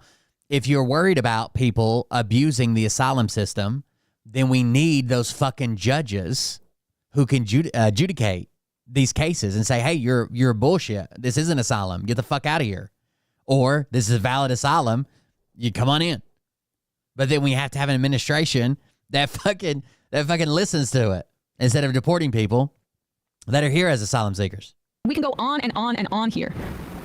These are, like, here we go. The nautical star tattoo image. The problem with the asylum system right now is like if you claim asylum and there's no reason to immediately throw you out and say you're not an asylum seeker, then it's fucking years before you go to court. Using the HSI document, it's just obviously not Tren de Aragua. This has clearly been floating around the internet for years. Here's a random Facebook meme posted in 2020 using the image. This is who they're classifying as criminals. Again, like the nautical star tattoo must be one of the most commonly tattooed images ever. I've never seen people like that within college. It looks like the Lone Star Texas star. I think we've got the gist of this. So instead of people of color, it's people of crime, and this is the evidence that they're using here. It's outrageous. It's outrageous, and this is why we need due process. Due process. It means that you can prove if these guys are violent criminals and you're able to find their tattoos to determine who they are. You can determine whether or not that's true or not via a court proceeding. But it's very telling that the administration tries to avoid that at all costs. And the judge in D.C. has basically now said, in response to their filings where they keep delaying trying to present evidence, that they seem to have no desire to present the judge with factual information, and that it's flouting the court, laughing at the court. Oh, these judges trying to get in the way of us, just trying to protect everyone from these people of tattoo. I mean, they needed that photo op with Christine Ohm, and they work backwards from there. Oh, right, read some IMs here. They got it. Out of here. Molly Gray Jedi. That star reminds me of when we used to see that F everywhere, either Fallen or Family. I can't remember. Just the fans of Rob Dyrdek would all be Tren de Aragua. Yeah, it's a skater tattoo. Yeah. Or is it Tren de Aragua? Rob Dyrdek. He was the guy that ripped off that other Better show, right? No. I don't know. I like yes. It was him in a warehouse like doing ollies or something. Oh, okay. Yeah, maybe I'm Tosh.0 and his is ridiculousness. Maddie Moron. Also, China's going to fund armed communist partisans here, and no one else could do that, what we've done to other countries during our imperial hegemony. Andrew Cuomo says, what is old is new again. I'm proud to announce that I'm partnering with the premier leftist channel TYT and hope their viewers support my campaign for mayor of New York City. We will defeat woke, we will defeat Me Too, we will punish the poor, and we will bring peace and stability to my new empire. Thank you, Andrew Cuomo. Angela from Alberta, as a Gen Xer, I find it weird that anti-trans is such an issue among our generation. That's not true in any way, shape, or form. Due process applies to anybody on U.S. soil. Grew up with gender-bending rock stars, Bowie, Boy George, Lennox Cobain. Also, finally watched your interview with Laverne Cox. I loved it. Again, anybody that could be affected by our laws, anybody that falls under our laws, is entitled to due process. I think it is such an issue among the generation. I think generically when a pollster asks you if you support trans women participating in sports, there are going to be a lot of people that are uncritical when they react to it. It doesn't mean it's changing their voting motivations. There's a lot of stuff in polling that could be misleading. I think, even though economic pain is the biggest driver of politics and part of why the Democrats lost this election, including the genocide that they funded, sometimes people will just say the economy when they respond to a pollster as the issue that caused them to vote for Donald Trump over Kamala Harris because it sounds very reasonable to make that assertion. And it's the same, and you see the reverse with gun control where you have like 80 to 90% of people supporting fundamentally kind of simple gun control measures, but that doesn't get passed because it's established in the Constitution as a person within the United States, not a citizen. Not reflected in voting patterns and doesn't swing elections for some of these representatives. So polling can mean a lot, and it can be fun to look at as a guidepost, but like analytics in sports, you need the eye test too. You can't just go off numbers and digits on a ledger. People are so allergic to the material issue. The whole thing of what the Kamala Harris ad, she was for they, them, and not you, is because the Democrats had not been coming through for you. If they had been, and you could say afford to rent a new apartment or fucking groceries, then that ad wouldn't have been as resonant. Yeah. Also, it tapped into the idea that she was a flip-flopper. It's not the nature of If they don't fall under that, then they don't fall under anything. Like they could just be here. We couldn't prosecute them if they committed a crime. They would have basically diplomatic immunity, but it would be immigration immunity. I don't know. non-citizen immunity. The issue was that she said one thing in the primary and then was saying another thing at that moment. That's what was more harmful. But they are invested in the idea that Trump has a mandate and that it was the issues that he ran on, you know, like sucking, or like Arnold Palmer's dick, sorry to be crude about it, that is like really motivating people. No, it's Trump and the personality and whatever. When you say that Democrats have to... It has to do with if you're under U.S., if you're anywhere in the U.S., it doesn't matter your citizenship status. On trans issues because Trump won the election, you were granting that he won based on issues when he didn't. He didn't run on anything. He won by default in many ways, except as long as you're recognized as a person, I guess. The price of groceries were too high, and that's probably what did it. And then the Democrats' incompetence. Hey folks, don't forget to hit the subscribe button and check out our daily show. We do it every day at 12 p.m. Eastern for about 2.5 hours. We even take phone calls. You should check that out. I think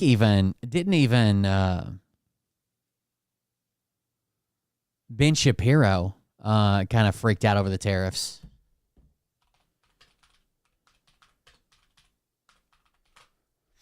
Which he had a pretty strong stance on tariffs before Trump. He's kind of wavered a couple times. Well, maybe it's a mind game. Maybe he's playing chess, not checkers kind of deal.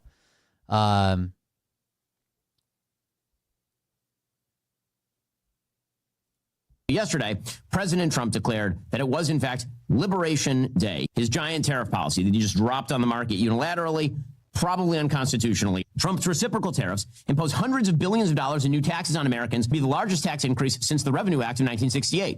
One of the biggest tax increases on American consumers in the history of America. And it's going to cost American consumers. It will cost American producers who use inputs from other countries. The Dow Jones Industrial Average plummeted immediately more than 1,000 points. The S&P 500 plummeted more than 3%. The NASDAQ plummeted almost 4.5%. I think you could probably Google it. I'm almost positive you're not going to find, well, I guess you might find like the fucking Heritage Foundation or something. Any legit legal site is going to tell you that due process is for anybody on U.S. soil. That falls under the U.S. laws. A person that falls under, if we can enforce any law upon them, they also have a right to due process. There are real world implications for this sort of stuff. Trade wars are in fact not good and not easy to win, particularly if you don't actually have a plan. It is predicated on a bad idea of how international trade works. A fundamental misunderstanding of trade deficits. Trade deficits they're an accounting procedure. Trump basically told American businesses that are complaining to get fucked. To get fucked. Only the weak will fail. Trade deficits have pretty much nothing to do with the health of an economy. I can name you a period in American history where there was a fairly large surplus in America's balance of trade. The entire Great Depression. Yesterday, President Trump declared that it was, in fact, Liberation Day. His giant tariff policy that he just dropped on the market unilaterally, probably unconstitutional. He doesn't seem very happy about it either. That was from 8 days ago. That's from 3 weeks ago. From a month ago. What are we? Yesterday, Warren Buffett was criticizing tariffs as a general matter. How do you think tariffs will affect the economy? I mean, tariffs are actually, we've had a lot of experience with them. They're an act of war to some degree. How do you think tariffs will impact inflation? Over time, the Supreme Court has multiple rulings on it. In 2001, Supreme Court affirmed that due process protections apply to all persons within the United States, regardless of their immigration status. That was Zadvidas v. Davis and Shaughnessy v. the United States in 1951. The court held that all non-citizens seeking entry in the United States the ruling before that was from 1951. Shaughnessy v. the United States. That was when they ruled they had no protections. But since then, since 1951, well, let's see when it updated. Hold on.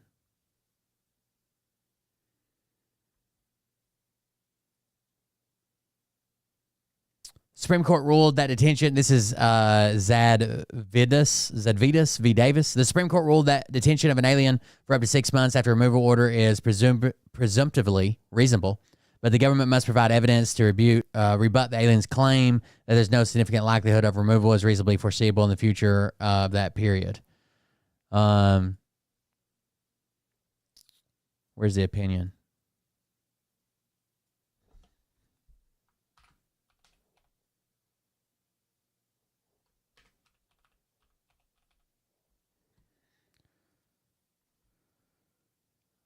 An alien was indefinitely detained as he attempted to re-enter the country. He does not support the government's argument that alien status itself can justify indefinite detention. Once an alien enters the country, the legal circumstances change. For a due process clause applies to all persons within the United States, including aliens, when their presence is lawful or unlawful, temporary or permanent, nor do cases holding that because Congress has plenary power to create immigration law. The judicial branch must defer to executive and legislative branch decision-making in that area. Help the government because that power is subject to constitutional limits. Finally, the alien's liberty interest is not diminished by their lack of legal right to live at large. For the choice at issue here is between imprisonment or supervision under, and that's where it cuts off. Why did it cut off right there in the middle of a sentence? But anyways, all persons within the United States, including aliens, whether their presence is lawful or unlawful, temporary or permanent. On goods. I mean, you know, the tooth fairy doesn't pay up. I mean, Buffett knows of what he speaks. Yesterday, Warren Buffett was criticizing tariffs as a general matter. How do you think tariffs will affect the economy? I mean, tariffs are actually. Oh, thank you for the donation. Experience with them. They're an act of war to some degree. How do you think tariffs will impact inflation? Over time, they're a tax on an act of war. You know, the tooth fairy doesn't pay up. I don't know how they're going to spin the tariffs as a good thing.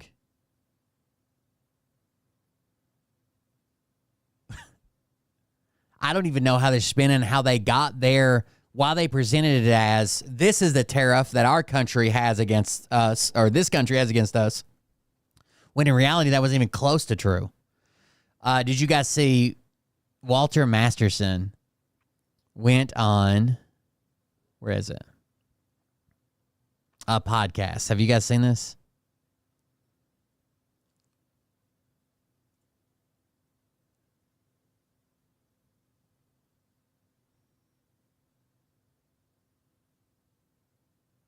On George Santos' podcast. There was a book I saw in the children's library where like these two daughters like take turns having sex with their dad and everything was like crazy. That's gross. I don't even know that. That's the Bible. Whatever. That's the Bible. Oh. Oh.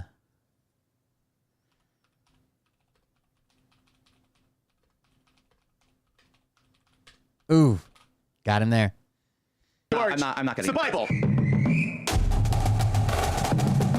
I think it's Lot, right? Lot's daughters get him drunk and then take turns having sex with him. We're going to go see George Santos right now. George Santos. King of the grift. I mean, Trump is the king of the grift. I don't care. I don't care what Robert Barnes says. I mean, thanks for the link, I guess. The Supreme Court's already ruled. Unless Robert Barnes, in his Viva Frey griftiness, overrules the Supreme Court, I really don't care what he says. Santos? He's the prince. He's the Prince. who's the guy that they have flouncing around in the back of a court jester? Yeah, he's the court jester. The court jester. Troll.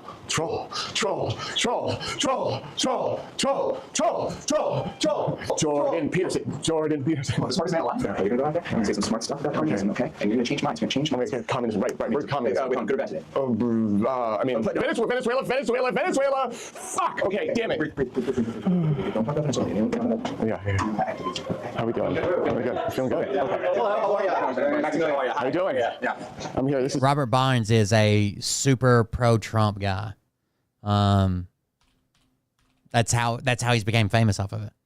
How are you? This is the man. Any adversity is pink. It's very pink. Oh my God. Yeah. Well, I mean, is it going to clash? Because the clash is going to have to change. Yeah. There you go.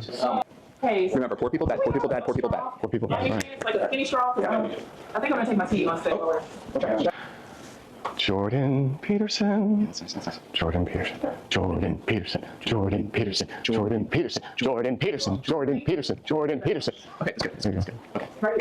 2 doors right here. There's 2 of them back there, by the way. Okay, there's 2 gender-neutral bathrooms in here. We don't really want you shooting the entire episode. Oh, we won't. I mean, there's no reason we would use the whole episode. Like, we would probably use at some point them talking just to have the sense that they're in the space. Yeah, just having the actual episode shot by someone else, kind of. So they don't want it recorded, right? They don't want it recorded at all. There's no use to us to put out, like, I mean, because how long the episode is going to run, right? 45 minutes. Can we just say, like, during the episode, like, the chunk of it, like, he just turns it off and then he can shoot the end of it? just because I don't know what's going to happen over the course of the episode, right? Yeah, and we also didn't ask our crew if they wanted to be in content. We could also frame them out. Let's just get into it. What inspired you to become who you are today and what you do? But they did record it. I know your work, obviously. I'm no stranger to it. I've been on the receiving end. Let's just get into it. What's made you make the choice to be who you are and what you do and develop this brand? I like making comedy. The MAGA cult gives me a lot of just fresh, raw material at any given moment. As an improv person, the yes and that MAGA gives at any given moment is just world class. Listen, I don't know how much you know about improv. You have to yes and you also have to work at the top of your intelligence. Of course. Right? Yeah. Two things that MAGA does extremely well. In interviews and at all times. And so they're just fantastic improv partners. I could not ask for better. So thanks to MAGA, you earn a living today, essentially. What you're saying thanks to Soros, I earn a living, okay? So MAGA can't go away, then you're fucked. What? There's no career for you if MAGA goes away. Oh my God. That would be, I really would love that. This is a lifeline. Put me out of, dude, I mean, that would be amazing. If white supremacy went away, what would we do? What would we do with So you're saying that everybody that's a MAGA supporter is a white supremacist? No, I'm saying that it's not a deal breaker. Okay. It's not a deal breaker for MAGA if there's white supremacists. It's not a deal breaker. Supremacists are so attracted to this MAGA movement. Well, listen, it's a... By the way, hold on, before you answer that, there's no evidence that there's white supremacy at large in this country, specifically in MAGA uniquely, right? No, there is no evidence. White supremacy 100. So we've had this argument a lot. White racism in this country, and I support the notion that white people are supreme in literally America. have an interview with Patriot Front, like that I just did the other day. They came to see Donald Trump and J.D. Vance speak. And they came and they were accepted by the people at the March for Life. Patriot Front's the guys in the khakis? Yeah. They're clowns. But they are... I disavow them, and I know many people who disavow them. Okay, great. But they fully support... I don't know a single person who supports them, actually. I really don't. Okay, great. So next time they come to a rally that you're at, I've rebuked them before. Okay, great. If we're at a rally together and you want to yell at them and chase them off, I'll back you up 100%. That's not my brand. I'm not crazy. That's the crazy brand, right? I don't do yelling. If you want to find someone else to help, if you want to tell them to fuck off and that they're pieces of shit, I'll stand behind. I'll send it in a tweet. Yeah. We got to go back to the notion that white supremacy does not exist. Are you saying that, or did I misunderstand you? No. We just talked about Patriot. It is not proven to be widespread in this country. Is there racism? Sure, there is. Racism sucks. It's ugly, and you know how I feel about that. That's the problem, George. See, people think you are done speaking. You were into what?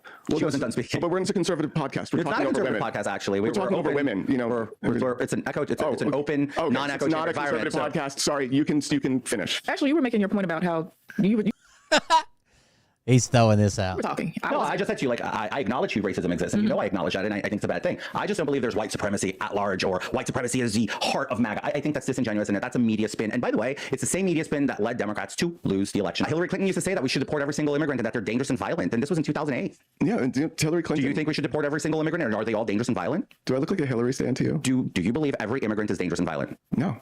Hillary Clinton was a standing bearer of your party, of the Democrats. Hillary Clinton? For years, yes, she was. She was the face of your party. Robert Barnes came up through, he's a big Viva Frey guy now and does his own podcast, but he came up through Alex Jones. He was one of Alex Jones' lawyers. Alex Jones ended up firing him and threatened to sue him for malpractice. Bill Clinton, I say Bill Clinton was the best Republican president this country ever had. Now, explain to me something, because I do have a bone to pick with you, and I'm pretty sure you know that. Do you have a family? Who doesn't have a family? Do you have a wife, kids? Are you married? Sure. No, it's a yes or no question. Yes. Okay. How would you feel if I turned to this audience and said, for all of my followers and all my listeners to go to your house right now and harass you at your home? Listen, if I was a public official... How would you feel, though? If somebody called... If I was a United States congressperson, if you're a United States congressperson, that is fair game. Oh, it's fair game to go harass my disabled niece who lives with me, my husband, my sister, people who live with me. You think it's appropriate to incite people to come to a public person's house, not just their workplace, which is fair game, and I took it every single day, but to their house. What does my house have to do with me being elected to office or not? That is dangerous. I'm going to go protest at your house. That is dangerous. A child lives with me. A disabled autistic child lives with me, which is my niece, which I'm the main caregiver for her. Can we fact check some of this? That's all true. I literally don't believe anything you're saying right now. That's all true. Yeah, the Hillary Clinton thing you said earlier, that's false. She said that she felt strongly about the deportation of individuals with He's got a fact checker live. criminal convictions, but the vast majority of the individuals are criminals. So that's false. And can we fact check the niece thing? Yeah, I literally don't believe a word he said. That's fine. Well, you don't have to. I don't care if you do. So Walter, did you? So Walter, what did you say? Did I send people to your house? Did you not incite that? Did you not suggest that? Did I say let's go to his house? Let's show me this. What did I say? Let's go to his house and harass his niece. Let's also harass Santos at his home and NY office. This is his own post. Okay, on January 10th, 2023. This is a tweet. Is this from Twitter? Yeah, that's a tweet. Okay, so yeah, it says let's also harass Santos at his house in New York. So do you stand by so the did words? people come there because of the tweet? Listen, I did have people you're at my house, no whether it's longer him or an not. elected official, so I don't stand by it as a private citizen, as a public, as an elected United States congressperson. Barnes previously represented InfoWars in the Sandy Hook litigation and was one of 3 lawyers singled out by corporate representative Brittany Paz, who testified that the company was considering suing some of its prior counsel. When it came time to list actual malpractice claims that InfoWars intended to survive, its bankruptcy and reorganization, however, the company listed just one of those lawyers, Robert Barnes, in its proposed plan of reorganization. InfoWars expressly reserved all causes of action arising out of professional malpractice claims against Robert Barnes and Barnes Law LLP. Just to be clear, InfoWars Texas attorney and Dino Raynal mistakenly handed over Jones's cell phone to opposing counsel and separately got sanctioned nearly $100,000 for making false claims, acting in bad faith, and significantly interfering with the court's legitimate exercise of core functions. Meanwhile, in Connecticut, Alex Jones replaced Robert Barnes with stand-up lawyer Norm Pattis, who promptly steered Jones to a $1.4 billion loss and got himself sanctioned for misconduct along the way. Apparently, that's par for the course. No, the only lawyer Alex Jones thinks might be incompetent is Robert Barnes. I absolutely stand by it. That's wrong. Seems true. Yes. Okay. That's wrong. It's wrong. It's wrong when he did it to Kavanaugh. It's wrong when he did it to Clarence Thomas. God. It's wrong when he did it to every single elected Clarence official. Thomas, poor Kavanaugh. It's wrong. And now It's he's wrong gonna when he did it to Pelosi and what they did to her husband. It's wrong. And It's so wrong. they're going to have to get another, billionaire to fund, pay their mortgage and have a move and stuff like That's that. just not true. It's terrible. None of that is true. None of it is How true. do you live in a world like that? Where Clarence Thomas and Kavanaugh, Nobody pays for no their one got their mortgage paid. I mean, we can look at the document. Hold on. United States Bankruptcy Court, Free Speech Systems, LLC, the debtor's first amended plan for reorganizing under subchapter 5 of the Bankruptcy Code. Free Speech Systems, LLC, the debtor and debtor in possession. In the above captioned Chapter 11 case proposes the following plan of reorganization as required for the Bankruptcy Code. The plan declassifies claims and interest in various classes according to their right to propriety of payments as provided in the Bankruptcy Code, states whether each class of claims or interests is impaired or unimpaired, and provides the treatment of each class will receive under this plan. Summary of the plan. Further along. 1.1.58 7.1. Article 2, information regarding the debtor.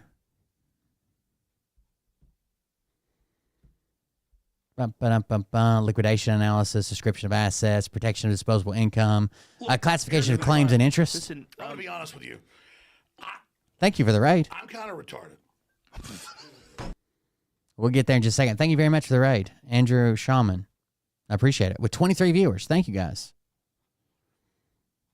We're almost there. We're almost there. Thank you guys for hopping in. Here we go. Exhibit A. Pending causes of action. Cause of action related to avoidance actions. Other causes of action.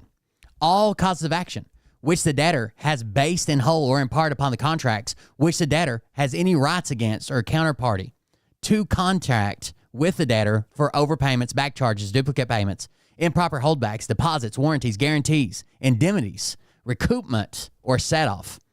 A failure to meet other contractual obligations, including but not limited to claims and causes of action against Tim Frug, Patrick Riles, Melinda Flores, REM Services, LLC, CMC Counseling, LLC, Elevated Solutions Group, LLC, and their respective members, shareholders, officers, or directors, or any of their affiliated entities that engaged in business activities with the debtor. Professional malpractice claims against Robert Barnes and Barnes Law, LLP. So which part's not true?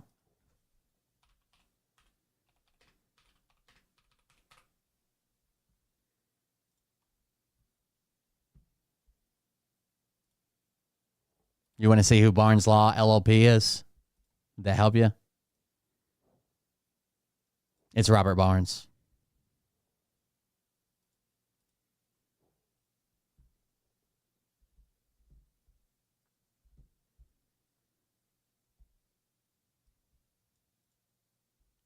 I just showed you him singling him out in the document they filed. He's the only lawyer listed. He's the only lawyer listed. The only one listed in their filing. I didn't say he was convicted. That's not what I said. Did you hear that I said he was convicted? I said, out of all the lawyers that fucked up in Alex Jones's case, cost him all of his money, handed over his phone to the other lawyer by accident, He threatened malpractice, claims malpractice against professional malpractice claims against Robert Barnes and Barnes Law LLP. I couldn't have been more accurate in my statement. Paid for. No one had. Thank you for the raid, guys. I appreciate it. And give them lavish trips and stuff like that. Can we fact check all that? Harling Crow. Yeah, Harling Crow. Yeah, thank you. I don't care about what your fact. I don't care if he followed through or not. It's still true that he claimed malpractice against Robert Barnes. I said he came up through Alex Jones. He represented him. They claimed malpractice. Then he's Viva Frey. He also worked for RFK. He's worked for a bunch of the right-wing grift. Checker friends say or not, public officials like judges, elected congressmen and senators and Supreme Court justices at their home. Do you want to take away people's rights? I took nobody's rights away to anything. I voted no such time against abortion. Well, I mean, you didn't have time to vote for anything. Yes, I did. It was on the floor. It was thrown out of Congress. It was on the floor and I voted against it. My record stands by it. It was on the floor and I voted against it in an amendment. Part of the Republican Party. That doesn't. We're not a monolith. What? We're not a monolith. I could. But then would you sit in the chat and say, not true that you claimed you're a ham sandwich? Would that be your response in the chat? If I said, I'm a ham sandwich, and you said, not true that you claim that you're a ham sandwich, RE claiming ham sandwich, would that be your response? Because you're just wrong. Monolith. Okay, I know. I'm sorry. I mean, you can change it to whatever you want. Ham sandwiches or funny they didn't follow through. You're just wrong. It was true. They did claim that in press releases and court documents. I'm a gay man in the Republican Party. You're a gay man who, helps them, gives them, cover for what? Anti-LGBTQ. Cover for what? Over 60 members of Congress voted to codify the Marriage Equality Act. What are you talking about? The Marriage Equality. Okay. Please tell me what's your thought on okay, that? I'm sorry. You know what? They don't. No, you're not sorry. You're sarcastic. I'm sorry. This didn't go well. Of being anti-LGBTQ. Scott Bessent's the first openly gay Treasury Secretary. Trump appointed him. Rick Grinnell was the first acting secretary. That's the guy that came out and said, no. The countries pay the tariffs. Because if I'm a little kid at a candy store and I buy a candy bar for $1 and then the state puts a tax on it for 25 cents and I pay $1.25, that means the country pays the tariff. In a cabinet. He's also gay. That was my question. Tammy Bruce is the spokesperson for the State Department. She's a lesbian woman. Yeah, and this is Trump's administration right now. And they're trying. That's their problem. How is it their problem? There is a white supremacist by the name of Fuentes. All right, if people want to go, Nick Fuentes is a piece of shit. Yeah, I'm the biggest anti-Nick Fuentes human being. My point you is came that to the wrong place want at the to wrong. take away their own rights and get with the party that wants to take away their own rights. So that's their problem. Let me clarify this to you in case you don't know. Nick Fuentes is a white supremacist, and his last name is Fuentes. Okay? You came with the wrong pie to the wrong kitchen. I hate Nick Fuentes. You guys are agreeing on something. No, because it's not. It's because I don't live and look at the world from a vernacular of a skewed person who thinks everything is a monolith. That's how he lives. I can't live like that. Well, he's chosen one particular group to focus on. And he thinks they live in unison and a monolith. Nobody It's not a deal breaker, right? I mean, my sister's not out of, not involved in it. Hopefully doesn't become involved in it. You kind of are. No, I'm not. Yeah. I'm the first one. I'm not a racist person. Listen, MAGA has no enemies to the right. The Democrats have no friends to the left. That's how the saying goes. Okay, that's. All right, so you can be as right wing as you want in the Republican. That's not true. I disavow of that. I disagree. And you know what? I talk about this from a personal experience. I don't support anybody that goes far nuts, cuckoo crazy to the right. And I have friends on the Democrat side who served with me in Congress who also don't agree with the extremes of their left wing party. So how long was George Santos in Congress? Talk in the middle and try to get things done. That's what we're doing right now. No, this is cited a crowd to go to their house to protest or harass, as you said. Okay, I said harass. Did I say go? They've got all the parts they cut out. That's why the audio changes here. Like throw a Molotov through your window? That's harass. That's a form of harassment for some reason. If you're a public official, January to December of 2023, when he was expelled.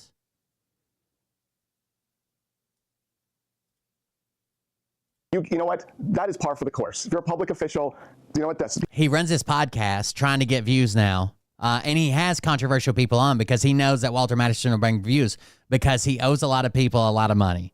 People are going to protest at your house. That is that is baked. Oh, can we get a copy of the Constitution flown in there? No, we're not. Can you please stop walking into our friend? Yeah, sorry. Here you go. I think it sucks, but you're going to have protesters that show up at your house. They shouldn't enter your home. They shouldn't trespass. They shouldn't fucking firebomb your home.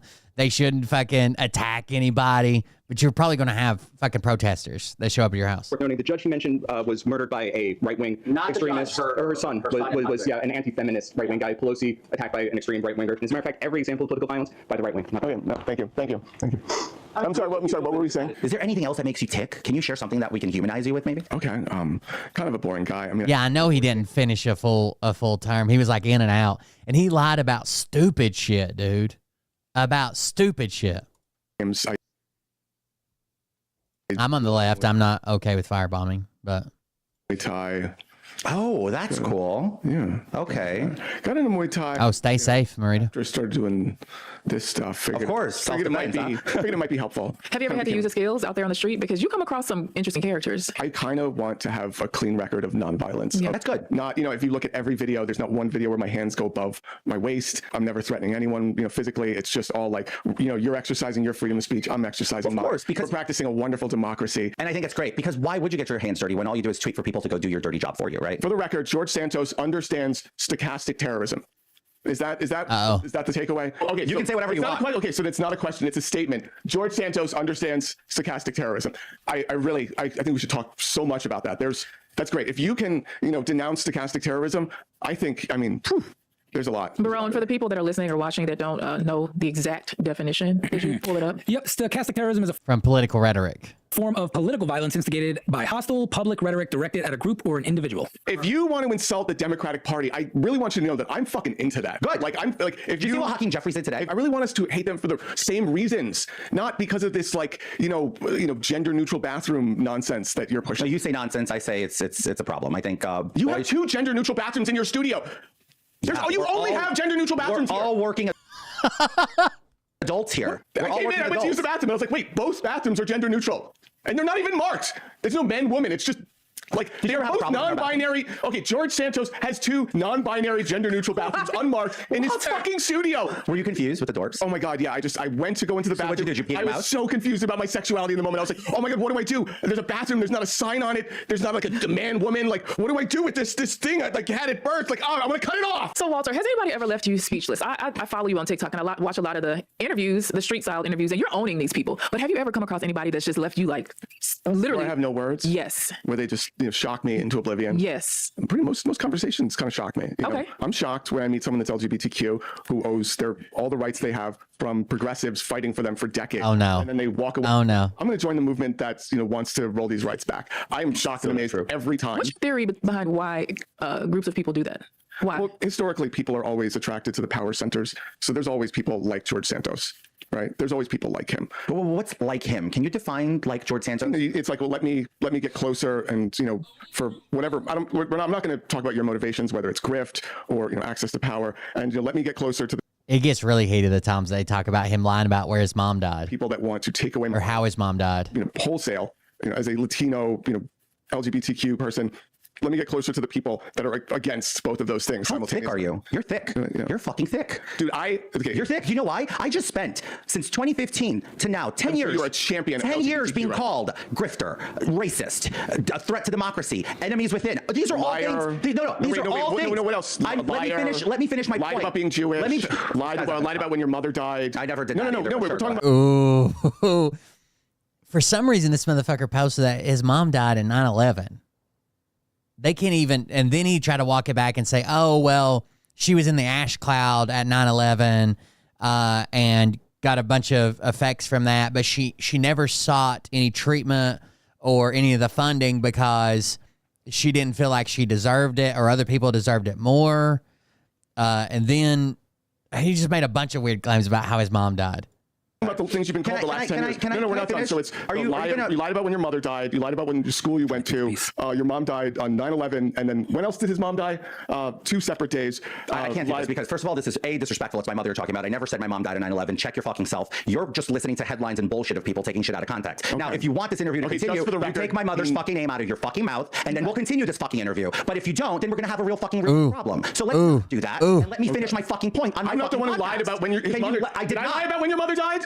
Did I lie about? Did I say she died on 9/11? No, neither did I. Neither did I. Neither did I. Find it where I said she died on 9/11. Me thick. So I'm going to repeat myself. I'm going to repeat myself. What you're doing is amazing. You're thick. You're thick because your ignorance you just blinds said you. You never lied about your mom dying on 9/11. So wait. Let me pause this. I got to side with him, and I rarely do. Read the context of the tweet. 9/11 claimed my mother's life, so I'm blocking, so I don't. So read the context of the entire thread. I'm sorry. Did we do that with Walter's tweet? I forgot. So wait, guys, wait a minute. Well, his was a tweet. That was an answer to a tweet. That's an answer. There we go. Let me drive for a second. Oh, you got the Maximilian, Walter, and Maximilian. Thank you. I need you to step out. Step out, okay? Please get out of Step out for a second. Walter, let's move on from the mom talk. No, we're gonna move on from the mom talk. Okay, I know that's a sensitive issue for him. We do know how his mom passed. She is no longer with us, but let's not talk about that particular lie, because there's tons of other lies that he's told that we can focus on. Can we all focus? I want to finish. You said that people like me float to the power structure. The power centers. The power centers, right? Yes. What power?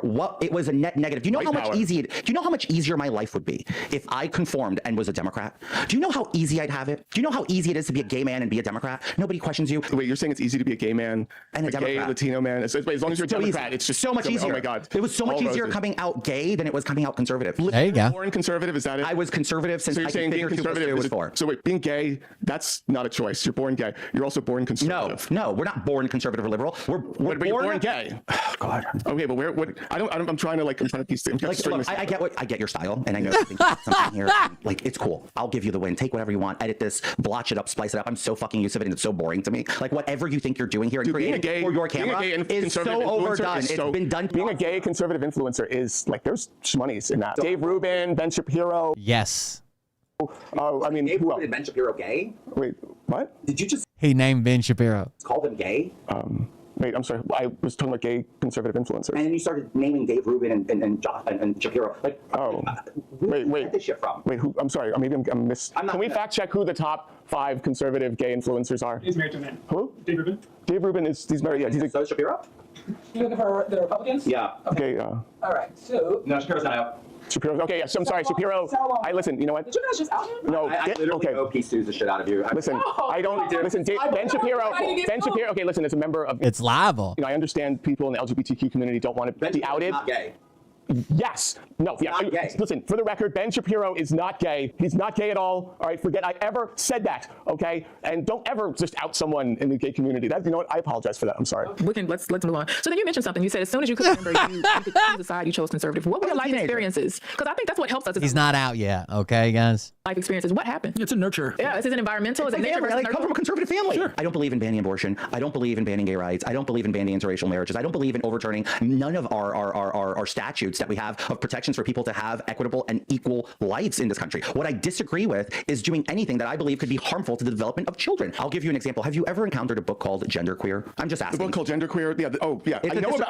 I think that book probably sold like 200 copies nationwide. And after Marjorie Taylor Greene got it wasn't Marjorie. Once the Republican Congress people got their hands on it, school board in they Texas. sent it to every single person. They showed pictures. There's states now in 2025 that are trying to do away with gay marriage. Of it on the floor of Congress. Why did they do that? I was the one who did the picture of it. I don't think anyone was ever going to read that book ever until the Republican Congress people got up and were like waving it around. So the Republicans promoted the book? Republicans did more promotion for that book than anything. The book was found amply in school libraries across the country, and it got the attention of a parent in a school board, I believe in Texas, to which took it to the open mic night at a school board in Texas and said, look, I saw this book, I didn't think much of it, and then I just started going through it, and then there's a blowjob. There's a fucking blowjob. Like, there's a picture of a blowjob in the book, and an 8th grader was reading it. Are you fucking kidding me? So you want to age restrict books in school? I don't think. You want to age restrict? Don't we restrict porn? Don't we restrict porn and pornographic material? There was a book I saw in the children's library where like these 2 daughters like take turns having sex with their dad and everything. It was like crazy. That's gross. I don't even know that. That's the Bible. Whatever. That's the Bible, George. I'm not getting. It's the Bible. I'm not getting into scripture with you. Really not. Really not. Okay. Thank you, George. Let's get the Bible out of schools, public schools, private. You know, kids shouldn't have to be. Well, isn't that what public school is? Separation of church and state. I was never taught. Someone should tell Oklahoma. Never taught any single religious anything in school in public school in New York City. Was genderqueer being taught as part of a curriculum? No. Genderqueer has been found to be on teachers' reading lists across the nation. Yes. Can we get a list of books that are pornographic that are readily available in libraries? But how are these books getting into the libraries of school? Is somebody bringing? No, wait. It's shoulder. Yeah. So kiss his head again. Yeah. Kiss his head. It comes at the end, George. Oh, okay, got it. Yeah. Wait. So pamper him. Genderqueer was only available on reading lists for high school students, so not elementary school. Not true. Not true. Except for in one case, which we've made a national thing of, not present in sex ed curriculum as you claimed or implied. I didn't say sex ed. I said we were talking about sex ed. School teachers' reading lists. it's yeah, and it does have a caution to parents about the graphic nature of it. That's after. That's not on the first print. That was on the second print. In the reading list. Yeah, you are very versed in gender theory. Yeah, this is a good book. But also, of course, I mean, if you're into that shit. Okay. Pat him on the shoulder, kiss him on the head. Thank you. Kiss him on the head. There you go. Thank you. Good boy. Are you gonna hang off that broadcast? Yeah, there you go. So let's keep going. Let's keep going. And we got a few. Let's put all this aside here and let's have. So what is your next? What's next? I mean, you got 4 years of material with Trump. So I'm very curious. Will we see you at this new press credential at the White House thing that they're giving away? Are you applying for that? Oh my God, should I apply for that? I don't know. They're giving it to influencers. I mean, you have They are giving it to influencers. You know what? If you see me in the White House press corps, it's you can thank George. The three examples of challenges that it says about the book is in North Hunterdon, Voorhees, New Jersey, Regional High School District, McLean County, Illinois High School, Harrisonburg, Virginia, public schools removed it from their high school library after complaints from outside school districts.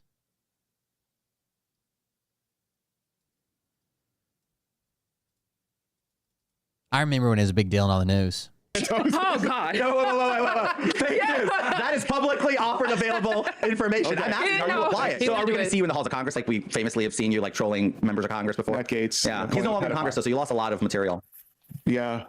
Matt Gaetz, we're going to miss him. Actually, listen, if you watch the recent material, you see me going and attempting to try and have very straightforward conversations with people I disagree with. The conversation gets derailed if they want to, be a clown. And then I'm like, all right, great. But you clown them too, though. Come on, let's be fair. I mean, listen, I don't have to work very hard. You do this to yourself. I mean, I was trying to have a nice, respectful conversation with you. Somewhat as respectful as it could have possibly been. Yeah, it didn't get physical. And it never will, not at least on my part. Yeah, not on my part. I just got to worry when Maybe I go on my home. part. When you go I just got to worry when I go home if you're not going to tell your followers to go harass me at my house again. He's not going to do that. Yeah, well, you're not in public office anymore. Oh, right. You don't get out of Congress by literally everyone. No, that's actually factually inaccurate. But Okay, so who kicked you out? It wasn't everyone. Okay, so you said everyone. It wasn't everyone. Not everyone kicked me out. When everyone implies every single person, it's not true. Tuesday, George. So It was just a majority of everyone. those 2 to 3 shoulder. Thank you. Those 2 to 3 people. Let's ask your producer who didn't vote. There's like 100 and something people who voted against it, and 2 of them were Democrats. Let's get their names. Two Democrats There's voted 2 president. Democrats that thought you should be in No, they were actually part of the ethics committee and didn't think that the entire process was fair. Yeah, great. Oh, great. Let's go protest at their house. No, Sorry, can we no, get their names? absolutely not. No, What? that's wrong. What? Protesting in front of someone's house? That's so wrong. It's dangerous, man. Literally dangerous. So 8 members missed the vote. Expulsion would have been 290, but since 8 members missed the vote, threshold was 285. 2 Democrats voted to keep Santos, Virginia Scott, and Georgia Williams. Okay, yeah. Let's get a protest No. going. In front of their house, Absolutely please. not. Absolutely We're not. not sending anybody anywhere. Let's just get some. Anyway, so Walter, you're very animated. It's amazing. You've made a lot of points here. I gotta say, Naja, I'll give it to you. This was entertaining. It got me going. It got me to lose stuff. For once, it's not me sweating. Yeah, I'm not sweating, but I'm on my feet, and you got to think on your feet when you're with a person whose entire MO is being witty, quick on their feet. So He is quick on his feet. Not fun. Thank you. Yeah. I think both of you guys played as nice as possible today. I think it couldn't have been. I was better than afraid this. for Yeah. a few moments. I was kind of scared. What about like a thumb war? Absolutely. Anyway, so we do this little game here. Okay. Okay. He's gonna try to not fun though. This is not a good game. It's 2 truths and a lie, and he kind of has his way with it. You should tell us 2 truths and a lie, and we just got to figure out which one is a lie. Oh. We can give you a second. Yeah. Okay. Okay. Truth and a lie. Okay. I have a great record, by the way, of figuring out which the lie is, obviously. And I don't, because I'm. You figured it out twice already. Yeah. You have to convince us, and we have to figure out which one is The lie. the lie. Come on, Walter, you're good at this. Okay, so let me see. I ran over like a bear with my car, and while I was on my way from the city, I was coming back from the country. A bit off in Central Park. Yes. Yeah, keep going. Yes. Yeah, sure. Yes. Right. And I was just like. Yeah, there was a whole news thing the next day. Yeah, I got it. Keep going. Okay. Oh my God. All right. Well, let me now tell the lie then. Okay. So my work with the cartels is just it's fully documented with the federal government. Let me see. Let's get a lie. Let's make up a lie here. Okay. Is he telling us what the lie is? Well, you said it's 2 truths and 1 lie. So I gave you 2 truths. You're not supposed to And wait. tell us. Oh, fuck. Okay. No, I thought it was like I give you 2 truths and I say something that's not true. Oh, fuck. Can we? Okay. We'll start over. It's okay. I said I was. So my mom died on 9/11. I said I was Jewish and I went to NYU, but I really went to Baruch. Okay, keep going. I once stole a veteran's dog. Yeah. You know what? This was great to have you.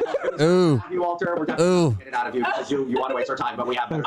But So he swindled a guy out that needed money for his dog's surgery, a veteran. I mean, seriously. Walter, listen, he just didn't understand the rules of the game. No, wait. You know what? Listen, I feel like I have it now. I feel like I have it. I feel like if we do it again, I can totally get it. You know what? Let's start over. You know what? Wait, hold on. Wait, I'm gonna walk out and then I'm gonna walk back in and we'll do it. Wait, you tell me I can't pay so wait, did I lose? Yeah, no. Wait, which one was the lie? Which one was the lie? Dude, you missed everything that came out of your mouth essentially was a lie. Okay. But you know what? It was great to have you. Thank you so much for being here. Naja? Listen, Walter, I enjoyed myself. I'm so glad you came. In my opinion, you're always welcome back here. Well, yeah. With limitations. It says George Santos there, so the invite doesn't extend that way. So, all right. Thank you so much for being here, Walter. Thank you so much. It says George Santos, so the invite. You know what? Let's start over. You know what? Wait, hold on. Wait, I'm gonna walk out and then I'm gonna walk back in and we'll do it. Wait, you tell me I can't pay so wait, did I lose? Yeah, no. Wait, which one was the lie? Which one was the lie? Dude, you missed everything that came out of your mouth essentially was a lie. Okay. But you know what? It was great to have you. Thank you so much for being here. Naja? Listen, Walter, I enjoyed myself. I'm so glad you came. In my opinion, you're always His podcast is called Pants on Fire because he fucking lied about everything when he entered Congress. welcome back here. And before that. Well, yeah.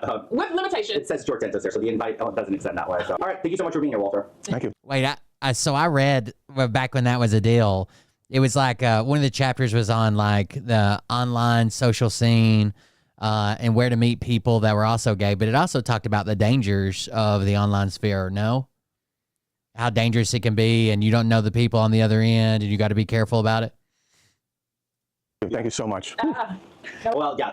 With limitations. It says George Santos there, so the invite doesn't extend that way. So, all right. The invite doesn't extend there. He's not inviting him back. I'm so glad you came. In my opinion, you're always welcome back here. Well, yeah. With limitations. It says George Santos there, so the invite doesn't extend that way. So, all right. Thank you so much for being here, Walter. Thank you so much. If you say so. We gotta take group photos, guys. Hold on. Do you know you were the voice of our podcast for like 6 months? I did not know. What? Oh, yeah, no. The intro to our podcast. You were the intro to our podcast. It was great. Yeah. George Santos, the one man who lied about being Jewish to get in with the Nazis. George Santos, everyone. You think it was good? No, I think it was good. I think you did such a good job. You want to piggyback right? Oh, yes. Okay. Take care, everyone. Piggyback out of here. This is the anti-labor card, Project 2025. If you could just have George Santos sign it. Please. Okay. That's great. All right, bye, everyone. She loved it. George didn't so much. We love you all except for one person who can go fuck himself. Oh, this is the closet. So. All right, bye, everyone. We love you all except for one person who can go fuck himself. We love you all except for one person. He can go fuck himself. Then they accidentally went in the closet. This is the closet. It's so appropriate. You guys are assholes. Yeah, I also like that he's like, this is a place where professionals work, as opposed to Congress, where they're banning it. It's like, no, we're responsible adults here. It's not the United States Congress, where they have to ban gender-neutral death. Yeah, it was like so weird watching that like masterless version of the like Republican debating thing, where it's just like, you know, we're talking about sexual education. Meanwhile, this unrelated book, and it's just like slip that in there. You said to protest in my house. Did you know that someone hit Nancy Pelosi's husband with a hammer? Yeah, it's like, so for the record, George Santos understands stochastic terrorism. Yeah, it would have been nice if you clarified that you never asked people to be violent. Yeah. You didn't ask people who are sending murderers and rapists here. Yeah. It's right for people to defend. Well, that was George Santos's podcast. I trust they'll be. Go check out Walter Masterson on YouTube. God, I think I'm going to be a regular there. Yeah. Really. That's amazing. He was so furious that I was giving you male affection. I know. He's just like, I know this. Just like rubbing his shoulders. That's kind of gay, you guys. George Santos did like an article piece to like drum up some like press or whatever, and he owes like $10,000 to just his favorite Italian restaurant.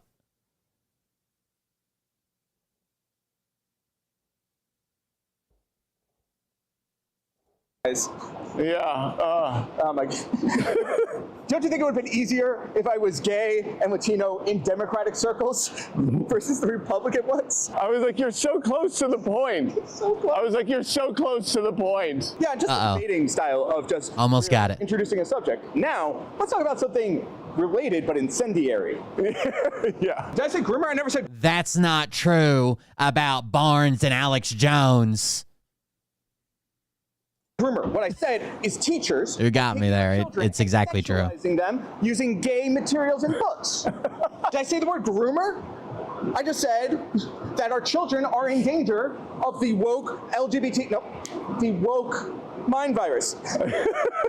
I love how he just very good job. Very good appearance. Immediately after they were done recording, he was like, I'm surprised he lasted the whole time. He was ready to run. He almost left when you started talking about his mom. Yeah. I was like, we're in dangerous about to get kicked out of his fucking room territory. Yeah. That's performative nonsense. He wasn't going to do that because he actually needs this episode. Yes, he needs all these episodes to make money so that he can pay his legal fines for fraud. Yeah.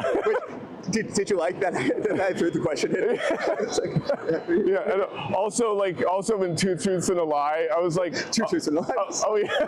Facing 7 years in prison for his campaign fraud. I was like, oh, we're going to play a fun game with Walter where he has to consent to playing your game the way you want. I got to say, their team was very much like, you're not going to film the whole time, are you?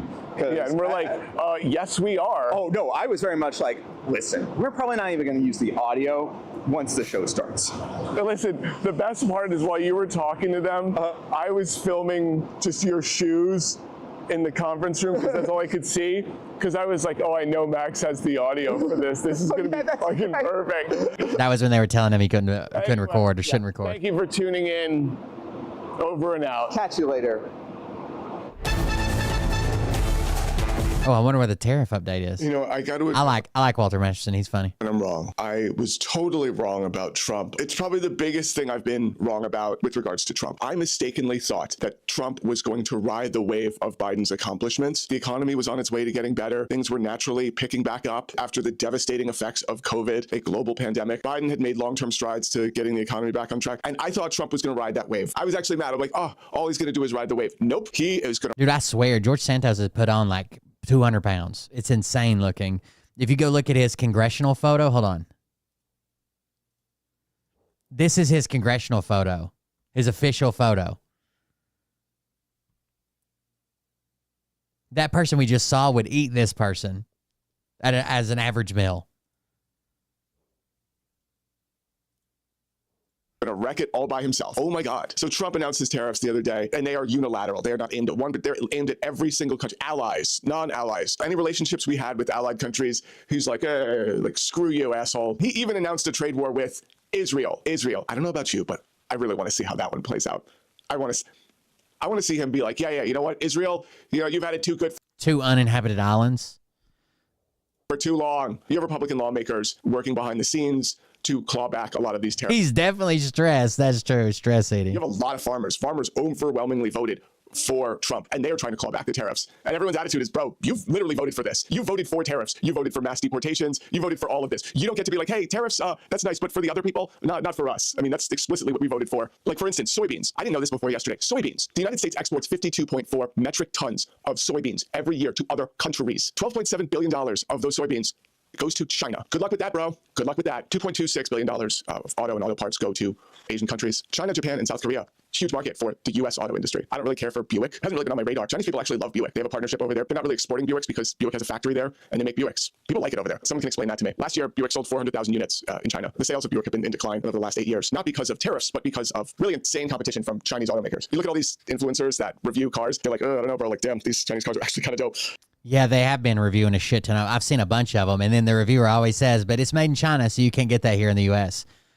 Woo, okay. People love Buick over there, and the competition has been stepping their game up the last 8 to 10 years. I know Chinese propaganda, blah, blah, blah, but I've seen U.S. reviewers, and maybe they got the best ones, right? Maybe they got, like, the fucking badass ones, and the normal ones are blowing up or whatever. But their reviews look pretty good. Insane fucking electric cars coming out of China. And like these super high-end luxury electric vehicles that come with fucking tablets at every fucking chair and like fucking a refrigerator in the back for the kids and, these badass fucking like decked out like a Navigator or something, like a special package Navigator. And they're like $60,000 US. I don't know how heavily subsidized it is, but goddamn. Personally, I feel like the 13 billionaires in Trump. I thought that when you first popped into the chat a long time ago, Lee Fang. cabinet are intentionally doing this so that they can short the market and consolidate their wealth even more. I feel like they are intentionally shorting the market and making money as the prices just plummet. I mean, if you're in the Trump administration, you can make these bets all day. You could go full Nancy Pelosi. You could be more Nancy Pelosi than Nancy Pelosi. So these people are intentionally shorting the market, in my opinion, so that they can consolidate their wealth. This is a group of people who know goddamn well how the market works. So when the market's going down, they know. And they knew they knew ahead of time that it's going to be fucking bad. They could predict what the market was going to do.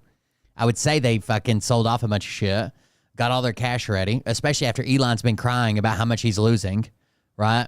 Get all your cash ready, buy the dip, and they're going to know the day the tariffs are going to be turned off or changed or restructured or whatever. Oh, it's going to go down, and they bet on it every time. This is the biggest grift I've ever seen. They might have even shorted a bunch of those stocks. Who knows? All right, guys, it's after 2 a.m. here. We went a little long, but I started a little late. I do feel old still. Thank you guys for joining us. The relative centrist that was in the chat. Have a good night, everybody. I even turned off, you have to follow. I'm going to turn it back on. Followers only chat. Thank you guys for joining us. If you want to support the show, you can do that at my website, coldbeer.fund. I don't actually get your payment information, but these links just go to like Buy Me a Coffee, Patreon, donation sites. You can do that at coldbeer.fund. Keep the show going. It's cheaper than cable, and sometimes it's more entertaining. Thank you guys for joining us. Thank you for being here. I'm headed to the house. We will be back tomorrow. I'm trying to get my schedule fixed. I know it doesn't seem like it because I got here later today, but I'm trying to get my schedule fixed where I start earlier in the day so we have our normal audience back, but we'll see. You guys have a good night, and don't do anything a middle-of-the-road centrist would do. And I'll see you guys on the next one. Have a good night. Love you. See you. Bye.